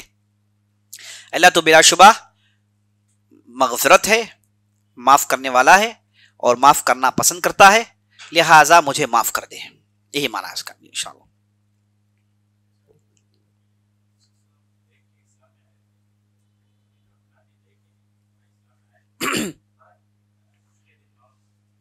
سوال بہت ہی اہم سوال کر رہے ہیں، کہہ رہے ہیں کہ جو صحابہ جنہوں نے نبی صلی اللہ علیہ وسلم کو دیکھا اور دیکھ کر انہوں نے ایمان لایا، اور ہم ایک ہیں جنہوں نے نبی صلی اللہ علیہ وسلم کو نہیں دیکھا، صرف ہم نے سنا اور ہم نے ایمان لایا، یہ جو فرق ہے کیا اس فرق کا ہمیں کچھ اجر ملے گا؟ ضرور ملے گا، فرق کا اجر ضرور ملے گا۔ آخرت میں اللہ سبحانہ و تعالیٰ اس معاملے کو لے کر انصاف کرے گا، اس کا اجر ہمیں ضرور ملے گا انشاءاللہ۔ اور نبی صلی اللہ علیہ وسلم نے حدیث میں کہا، نبی صلی اللہ علیہ وسلم نے کہا کہ تم میرے اصحاب ہو، تمہارے بعد ایسے لوگ آئیں گے جنہوں نے مجھے دیکھا نہیں ہوگا لیکن میرے دین پر عمل کرے گا، وہ میرے بھائی ہیں، اخوانی۔ تو نبی صلی اللہ علیہ وسلم ہمیں بھائی کہا ہے اور صحابہ کو صحابہ کہا ہے، تو ہمیں نبی صلی اللہ علیہ وسلم نے ان کی زندگی میں ہی ایک اخوانی، میرے بھائی کا مرتبہ نبی صلی اللہ علیہ وسلم ہم نے دیا ہے، جو کہ بہت بڑا مرتبہ ہے انشاءاللہ۔ سوال کر رہے ہیں کہ کریڈٹ کارڈ سے صدقہ کرنا کیسا ہے؟ صدقہ کرنا ایک چیز ہے اور کریڈٹ کارڈ کا استعمال کرنا ایک الگ چیز ہے۔ آدمی صدقہ کرتا ہے اپنے حلال کمائی سے، جو بھی اس نے حلال کمایا ہے اس سے صدقہ کرتا ہے، ایسے صدقہ کو اللہ سبحانہ و تعالیٰ قبول کرتا ہے۔ جو صدقہ جو پراپر سورس سے نہیں، حلال سورس سے نہیں، اللہ سبحانہ و تعالیٰ ایسے صدقہ کو قبول نہیں کرتا، یہ تو اتفاقاً ہے۔ تو حرام سورس سے کسی نے کچھ پیسے کما لیے، اس کا وہ صدقہ نہیں کرے گا، توبہ کرے گا، استغفار کرے گا اس پیسے کو ڈسپوز کرے گا، بغیر ثواب کی نیت کے اسے ڈسپوز کرے گا. جیسے کسی کے کپڑے میں کوئی گندگی لگ گئی تو وہ دھو کر اسے صاف کرتا ہے، بالکل اسی انداز میں وہ ان چیزوں کو ڈسپوز کرے گا بغیر ثواب کی نیت کے. یہ پہلی بات. دوسری بات، کریڈٹ کارڈ کا استعمال کرنا کیسا ہے؟ کریڈٹ کارڈ عزیز ساتھیوں ایک بہت ہی مصیبت بری بلا ہے. لوگوں کو ٹریپ کر کے انہیں کنگال کرنے کا ایک لیٹسٹ ٹیکنالوجی ہے. آدمی سوچتا ہے کہ ایک مرتبہ کروں گا، میں نے جو پیسے لیے اتنا ہی واپس کروں گا، 1 لاکھ لیا ہوں ایک ہی واپس کروں گا اور وقت مقرر پر واپس کر دوں گا. آپ 1 مرتبہ کریں گے، 2 مرتبہ کریں گے، 3 مرتبہ کریں گے. بعض لوگوں کے صرف دبا کے ہلا رہے ہیں، کہہ رہے ہیں کہ ایسا ہوتا ہے، آپ صحیح بات ہے نا. میں نے دیکھا ہے لوگوں 4 مرتبہ کریں گے، اس کے بعد آئیے آپ پھنسیں گے، آپ ضرور پھنسیں گے، کیونکہ یہ سسٹمز پالیسیز بنانے والے سائیکولوجیکل ڈاکٹر اندر بیٹھے ہیں بینک میں. وہ آئیڈیا دیتے ہیں بینک والوں کو کہ کیسے لوگوں کو ٹریپ کریں. اسی لیے آپ دیکھتے نہیں کہ فون ڈال کے کہے گا کہ لے لو، آپ کہیں گے نہیں، کہے گا کہ لے لو، ہم آپ کو فوراً دیتے ہیں، امیڈیٹ کیش دیتے ہیں آپ کو. پاگل تھوڑی ہیں وہ دینے کے لیے، وہ تھوڑی پاگل ہے. وہ 1000 کو دیں گے، 100 کو پھنسائیں گے، 1000 کے پیسے 100 سے لے لیں گے. سمپل لاجک ہے. اس میں سے 900 بھاگ جائیں گے یا پھر کنگال ہو گئے، لیکن 100 تو پھنسیں گے نا. ہم جیسے بھولے بھالے لوگ ہے نا، انہیں بالکل گنجا کر دیں گے، کوئی چیز ان کے پاس باقی نہیں رہے گی، پورا کھنگال دیں گے. تو اس لیے یہ خطرناک ٹریپ ہے. ہرگز ناقص اس میں نہ پھنسیں. کوئی بھی آدمی 1 مرتبہ استعمال کر کے پھینکتا نہیں ہے، میں نے نہیں دیکھا ہے. 1 مرتبہ استعمال کر کے اس کارڈ کو رکھتا ہے، کہتا ہے کہ استعمال نہیں کروں گا لیکن رکھوں گا. ایک دن آئے گا اس میں وہ استعمال کرے گا اور اس کے بعد پھر پھنسے گا. یہی جو ہے خوب تجربہ ہو گیا ہے. ہم نے 1 نہیں 2 نہیں بہت ساروں کو دیکھا ہے. اس لیے میری نصیحت سنیے، اس بلا کو آپ فوراً اپنے پیکٹ سے نکال دیجیے. اگر کسی نے اپنے پیکٹ میں سے رکھا ہے تو فوراً پہلے لمحے میں اسے نکال دیجیے، کیونکہ آپ نرغے میں آ گئے ہیں، ہے نا، آپ نرغے میں آ گئے ہیں. شیر کسی کو پکڑتا ہے تو پہلے ٹارگٹ فکس کرتا ہے، اسے بھاگنے چھوڑتا ہے اور اس کے بعد اسے گھما پھرا کے پکڑتا ہے. بالکل وہی طریقہ ہے. تو آپ ان کے ٹارگٹ میں آ گئے ہیں. آج نہ کل آپ کو گنجا بنانے کے لیے وہ تیار ہے. تو اس لیے پہلی فرصت میں آپ اسے باہر نکل جائیے. اللہ نے سود سے بچنے میں فائدہ رکھا ہے. آپ جائیے، قرض حلال طریقے پر سوچئے، وہاں سے آپ اسے نکالنے کی کوشش کیجئے. اللہ آپ کے لیے راستے آسان کرے گا. بعض لوگ ہوتے ہیں وہ کہتے ہیں کہ بھائی ادھر ادھر کوشش کروں گا پھر یہ لے لوں گا، پھر یہی لیتے ہیں. کوئی کوشش نہیں کام آتی. سیریسلی آپ نے چاہا کہ میں سود سے بچنا چاہوں تو اللہ آپ کو ضرور بچائے گا. 1 نہیں 2 نہیں، میرے سامنے اس کے ہزاروں بلکہ 20 مثالیں ہیں. جو واقعی سے بچنا چاہا اللہ نے اسے بچایا. جو یہ سوچتا ہے کہ کوشش کروں گا لیکن ایک بیک اپ رکھ لوں گا، تو یہ بیک اپ ہی اس کے لیے ہمیشہ فل اپ رہتا ہے، اسی پر اسے پھنستے رہتا ہے. تو اس لیے اس چیز مصیبت سے نکلیے. اسے استعمال کرنا سن لیجئے حرام ہے. کریڈٹ کارڈ کا استعمال حرام ہے. آپ کہیں گے کہ میں نے 1 لاکھ لیا اور وقت مقرر میں نے 1 لاکھ دے دیا. بینک والا پاگل تھوڑی کہ آپ کو 1 لاکھ دے، پاگل ہے وہ آپ کو پھنسانا چاہتا ہے. آپ دے دیے، لیکن آپ جیسے کتنے لوگ پھنس گئے ہیں. کئی لوگوں نے سوسائڈ کر لیا ہے. انہوں نے گنڈے اپنے پاس رکھے ہیں. بینک والے گنڈوں کو ریکروٹ کیا ہوا ہے. پولیس والے گنڈے ہیں جو آپ کو بھگا کے گھما پھرا کے آپ کو لوٹیں گے خوب. آپ کو اس کے ساتھ ساتھ ذلت جھیلنی ہے. اور کتنے ایسے ہیں جو میں جانتا ہوں جو ابسکانڈ ہو گئے، جن کے پرس میں کھولیں گے تو 6 کریڈٹ کارڈز ہیں. کریڈٹ کارڈز ابسکانڈ ہو گئے بستی سے. اس کے استعمال کی وجہ سے اب وہ اپنے گھر میں نہیں ہے. اللہ حفاظت فرمائے. تو یہ بہت ہی بری بلا ہے. آپ اسے فوراً باہر آئیے. یہ سود ہے، یہ استعمال کرنا حرام ہے. تو کریڈٹ کارڈ کا استعمال کرنا میں نے آپ کو بتا دیا. اور صدقہ آپ اپنے اچھے پیسوں سے کریں گے، برے پیسوں سے صدقہ نہیں. اسے ڈسپوز کریں گے آپ. واللہ اعلم.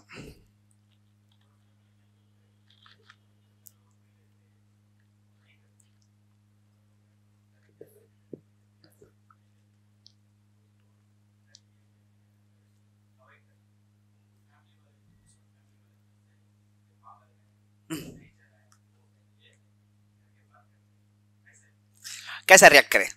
بہت ہی اچھا سوال کر رہے ہیں. کہہ رہے ہیں کہ جب کوئی آدمی حرام سے بچنا چاہتا ہے، نیک بننا چاہتا ہے، فیملی والے پورے مل کے پاگل کہتے ہیں، دیوانہ کہتے ہیں. آپ کو جب بھی وہ پاگل کہیں آپ خوش ہو جائیں، کہیں کہ مجھے کریڈٹ مل گیا، مجھے سرٹیفکیٹ مل گیا. کیونکہ یہ سرٹیفکیٹ ہمیشہ انبیاء کو دیا گیا ہے. یہ پاگل مجنون کا جو سرٹیفکیٹ ہے، جتنے بھی انبیاء ہیں سب کو یہ سرٹیفکیٹ ملی ہے. تو آپ بھی اس فہرست میں آ گئے. اسی بڑی خوش کی بات کیا ہے کہ آپ انبیاء کے فہرست میں آ گئے. انہیں پاگل کہا گیا اور آپ کو بھی پاگل کہتے ہیں. انہیں بھی لوگوں نے دیکھ کر ہنسا اور آپ کو بھی دیکھ کر ہنستے ہیں. آپ کو معلوم ہے کہ آپ کس لیے کرتے ہیں؟ حرام میں کما کے عمارتیں کھڑی کرنا آسان ہے نا، حرام میں کما کے عمارتیں کھڑی کرنا آسان ہے، حلال میں کما کے دکھائیے، چیلنج یہی ہے، دنیا کا یہی چیلنج ہے۔ حرام میں تو سب کر سکتے ہیں، کتنے لوگوں کو ٹوپی بنا سکتے ہیں آپ، ہے نا، اس کے تو جو وہ خود طریقے سکھاتے ہیں آپ کو، بینک مینیجر ہی بتائے گا آپ کو کہ کیسے آپ ٹوپی بنا سکتے ہیں بینک کو، ہے نا، وہ اسے کچھ پیسے دے دیجیے، وہ مل جائے گا ساتھ آپ کے۔ تو نعوذ باللہ، حرام کما کے بڑی بڑی عمارتیں کھڑی کرنا یہ کوئی چیلنج نہیں ہے، چیلنج یہ ہے کہ آپ حلال کمائیں، حلال کما کے عمارتیں کھڑی کرائیے، یہ ہے چیلنج جس میں آپ صحیح اتریں گے، ورنہ حرام کما سب کے لیے آسان ہے۔ تو جب بھی لوگ آپ کا ٹھٹا مذاق اڑاتے ہیں آپ خوش ہو جائیں، ان کی باتوں کا کوئی اثر نہیں، آپ جب کامیاب ہو جائیں گے یہی پوری زبانیں آپ کی تعریف کریں گی، نہ ان کی تعریف سے آپ خوش ہوئیے، نہ ان کے لان تان ٹھٹے مذاق سے آپ غم میں آئیے، بالکل بیچ میں رہیے۔ آپ کے اندر ایک امیونٹی پاور پیدا ہونا چاہیے، ایمان جب آپ کے اندر آتا ہے تو آپ کے اندر ایک امیونٹی، ایک وال آپ کو کریٹ کرنا پڑتا ہے۔ یہ وال کیا ہے؟ تعریف بھی لگ کے جمپ ہو جائے، لان تان بھی لگ کے جمپ ہو جائے، آپ ایسے ہی سیف رہیں۔ تو ویسا ایک امیونٹی فورس آپ اپنے اندر کریٹ کیجئے، جو کہ بہت سارے لوگوں نے پہلے کر لیا ہے، آپ نہیں کیے ہیں تو فوراً کر لیجئے، کیونکہ اس میں آپ کا فائدہ ہے۔ تو لوگوں کی تعریفیں، اسے بھی کچھ فائدہ نہیں ہے، لوگوں کے لان تان، اسے بھی کچھ فائدہ نہیں ہے، آپ سیدھے صراط مستقیم پر چلتے رہیے، انشاءاللہ اللہ آپ کی ذمہ داری لے لے گا۔ تو حرام کرنے پر لان تان کرنا، مذاق اڑانا، یہ ہمارے معاشرے میں عام ہے، آپ ان کی باتوں میں مت جائیے، بلکہ خوش ہو جائیے، یہ سمجھیے کہ یہ آپ کو ہمت افزائی کر رہے ہیں، یہ آپ کو انکریج کر رہے ہیں حلال کام کرنے کے لیے۔ صحابہ ایسے ہی تھے، لوگوں نے انہیں لان تان کیا تو اور دین میں مضبوط ہو جاتے تھے۔ تو جب آپ کو لوگ روکنا چاہیں تو اور آپ دین میں مضبوط ہو جائیے، اور حرام سے آپ بچیے، اور حلال راستے میں جائیے، انشاءاللہ ان کے کہنے سے کچھ ہونے والا نہیں ہے، کچھ ہونے والا نہیں ہے۔ لیکن یقین جان لیجئے، 100% یقین جان لیجئے، اگر آپ نے دین میں ثبات قدمی، سٹیٹ فاسٹ ہو کر اس پر آپ نے عمل کیا، یہ جو مذاق کر رہے ہیں یہ آپ کی تعریف کریں گے، 100% یقین رکھیے انشاءاللہ۔ آمین۔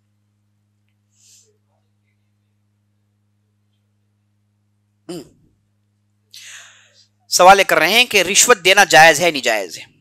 رشوت کے تعلق سے نبی صلی اللہ علیہ وسلم نے کہا لعن اللہ الراشی والمرتشی، اللہ کی لعنت ہو جس نے رشوت دی اور جس نے رشوت لی۔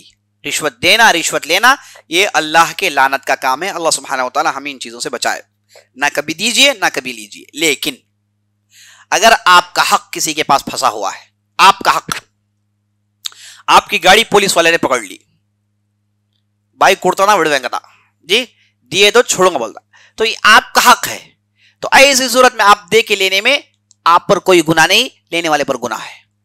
آپ کی زمین ہے، کوئی آفیسر بیٹھا ہوا ہے کہتا ہے کہ آپ ہی کی زمین ہے، صحیح بات ہے، ڈاکومنٹ بھی آپ کے پاس، صحیح بات ہے، پیسے بھی آپ کے ہیں، لیکن مجھے خیال کرو، تبھی ایک کام ہوگا۔ یہ جو بولتا ہے نا، اس کے لیے آپ دے رہے ہیں تو لینے والا گنہگار ہے، آپ گنہگار نہیں ہیں۔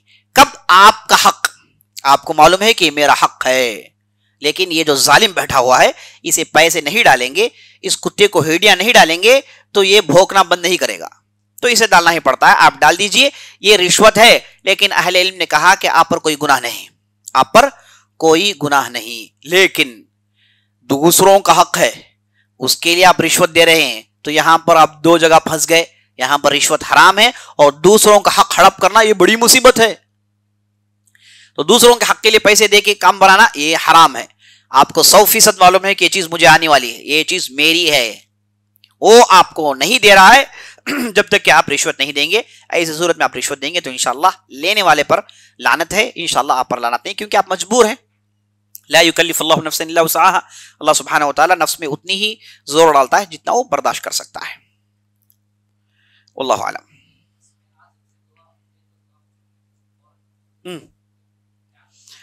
جی دیکھیے، ایک صحابی نبی صلی اللہ علیہ وسلم کے زمانے میں مسجد میں آتے ہیں، تو آ کر انہوں نے کہا اللہم انی اسألک بانک انت اللہ الاحد الصمد الذی لم یلد ولم یولد ولم یکن لہ کفوا احد، اے اللہ میں تجھ سے مانگتا ہوں کیونکہ تو احد ہے، تو بے نیاز ہے، نہ تجھے کسی نے جنا نہ تو کسی کو جنتا ہے، تیرے جیسا کوئی نہیں۔ تو سورہ اخلاص کی یہ اوصاف کو لے کر اللہ کے پاس مانگتے ہیں۔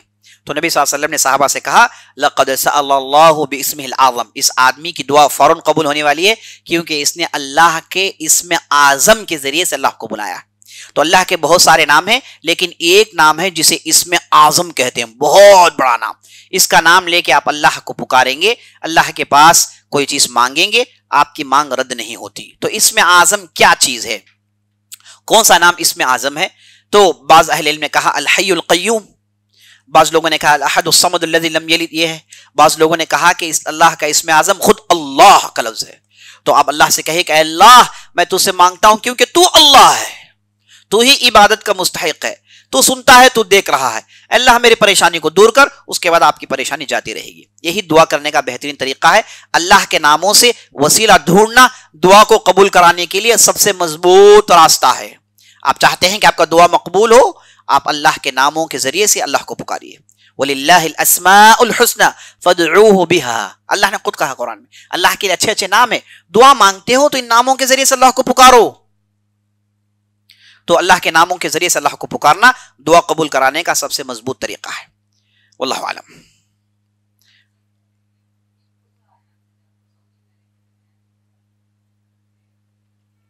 ہاں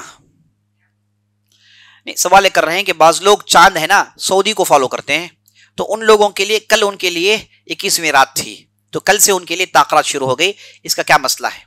دیکھیے، آپ جس علاقے میں رہتے ہیں وہاں کے مسلمان جب چاند دیکھتے ہیں تو آپ رمضان شروع کریے، جب وہ چاند دیکھتے ہیں تو آپ عید منائیے، کیونکہ آپ جس معاشرے میں رہتے ہیں ان سے کٹ کے عید منانا، ان سے کٹ کے رمضان شروع کرنا یہ اچھی بات نہیں ہے. اب دیکھیے اس میں کتنی پریشانیاں شروع ہو جاتی ہیں. ہاں یہ اچھی بات ہے کہ سارے دنیا کے لوگ مکہ کو مانے اور مکہ کے ہلال کو سب مان لیں، سب کے اندر اتحاد پیدا ہو جائے، اس سے بہتر بات کیا ہو سکتی ہے؟ اور آج کے زمانے میں یہ ہونا بہت آسان ہے، نمٹوں میں آپ کو معلوم ہو جاتا ہے کہ ہلال دیکھ دیا گیا ہے، اور اس ساری کنٹریز کے پاس وہ پوری فیسلٹیز ہیں.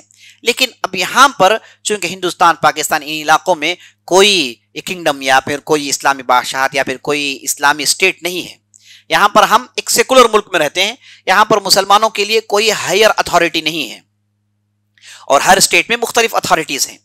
اور قدیم زمانے کا یہی طریقہ تھا کہ آپ جس علاقے میں ہیں وہاں کے چاند کو مان کر چلیں. تو آج بھی اسی قدیم پرانے فتوے میں یہاں کے لوگ عمل کر رہے ہیں، تو ہم بھی اسی پر عمل کریں گے. اگر ہم بیٹھ کے سعودی کو فالو کرنا شروع کریں گے تو پھر وہی ہوگا جو آپ کہہ رہے ہیں. بعض لوگوں کے گھروں میں 3 عید ہوتے ہیں اور بعض لوگوں کے گھر میں 4. یہ کتنی مصیبت ہے. 4 بیٹے ہیں، ہر روز ایک عید، باپ پریشان، روز عید. ایک عید ہم جان جائیں ہر روز یہاں پر عید ہے، تو اس لیے ایسا کرنا غلط ہے. آپ ایک عید کو مانیے. اس میں بعض لوگ کہتے ہیں کہ بھائی قاضی صاحب کیا بہت بڑے، کیا کچھ بھی بڑے نہیں، تو معلوم ہے ہم کو، ہے نا. ایک بڑا ہے جو ہم عید کے روزہ کھول کے کھاتے ہیں، وہ الگ چیز ہے، کچھ بھی بڑے بڑے نہیں ہے. یہ جو ہے اتحاد کے لیے، چونکہ انہیں اتھارٹی بنایا گیا ہے، ان کی بات گورنمنٹ مانتی ہے، تو آپ ان کا مان کر چلے. غلطی ہو تو ان کی ذمہ داری ہے، غلطی ہو گئی قیامت کے دن انہیں پکڑا جائے گا، وہ کھڑے ہوں گے اور وہ جواب دیں گے. ہمیں کوئی مسئلہ نہیں ہے، ہم کہیں گے بھائی ہم نے ان کو مانا، یہ قاضی تھے، یہ ہمارے ذمہ دار تھے، ہم اختلاف کرنا نہیں چاہتے تھے، ہم ان کے پیچھے چلے. غلطی ہو تو اللہ انہیں پکڑ لے، اللہ آپ کو نہیں پکڑے گا انشاءاللہ. تو اس لیے اتحاد کے لیے جس علاقے میں آپ رہتے ہیں وہاں کے چاند کو ماننے میں کوئی حرج نہیں انشاءاللہ.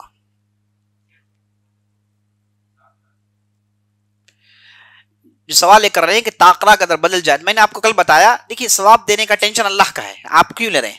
ثواب اللہ آپ تھوڑی دیتے ہیں، آپ کے ہاتھ میں نہیں ہے، آپ کس کو ثواب دیں گے؟ آپ فقیر محتاج ہیں، تو ثواب دینے والا اللہ ہے. تو اللہ کو معلوم ہے کہ آپ کو کیا اجر دینا ہے، اللہ کو معلوم ہے کہ آپ کو کیسے اجر دینا ہے. تو اس لیے یہ ٹینشن ہمارا نہیں ہے. ہم جس فتوے میں عمل کرتے ہیں اسی پر عمل کرتے جائیے، انشاءاللہ اجر آپ کو ضرور ملے گا انشاءاللہ. سبحانک اللہم وبحمدک، اشہد ان لا الہ الا انت، استغفرک و اتوب الیک.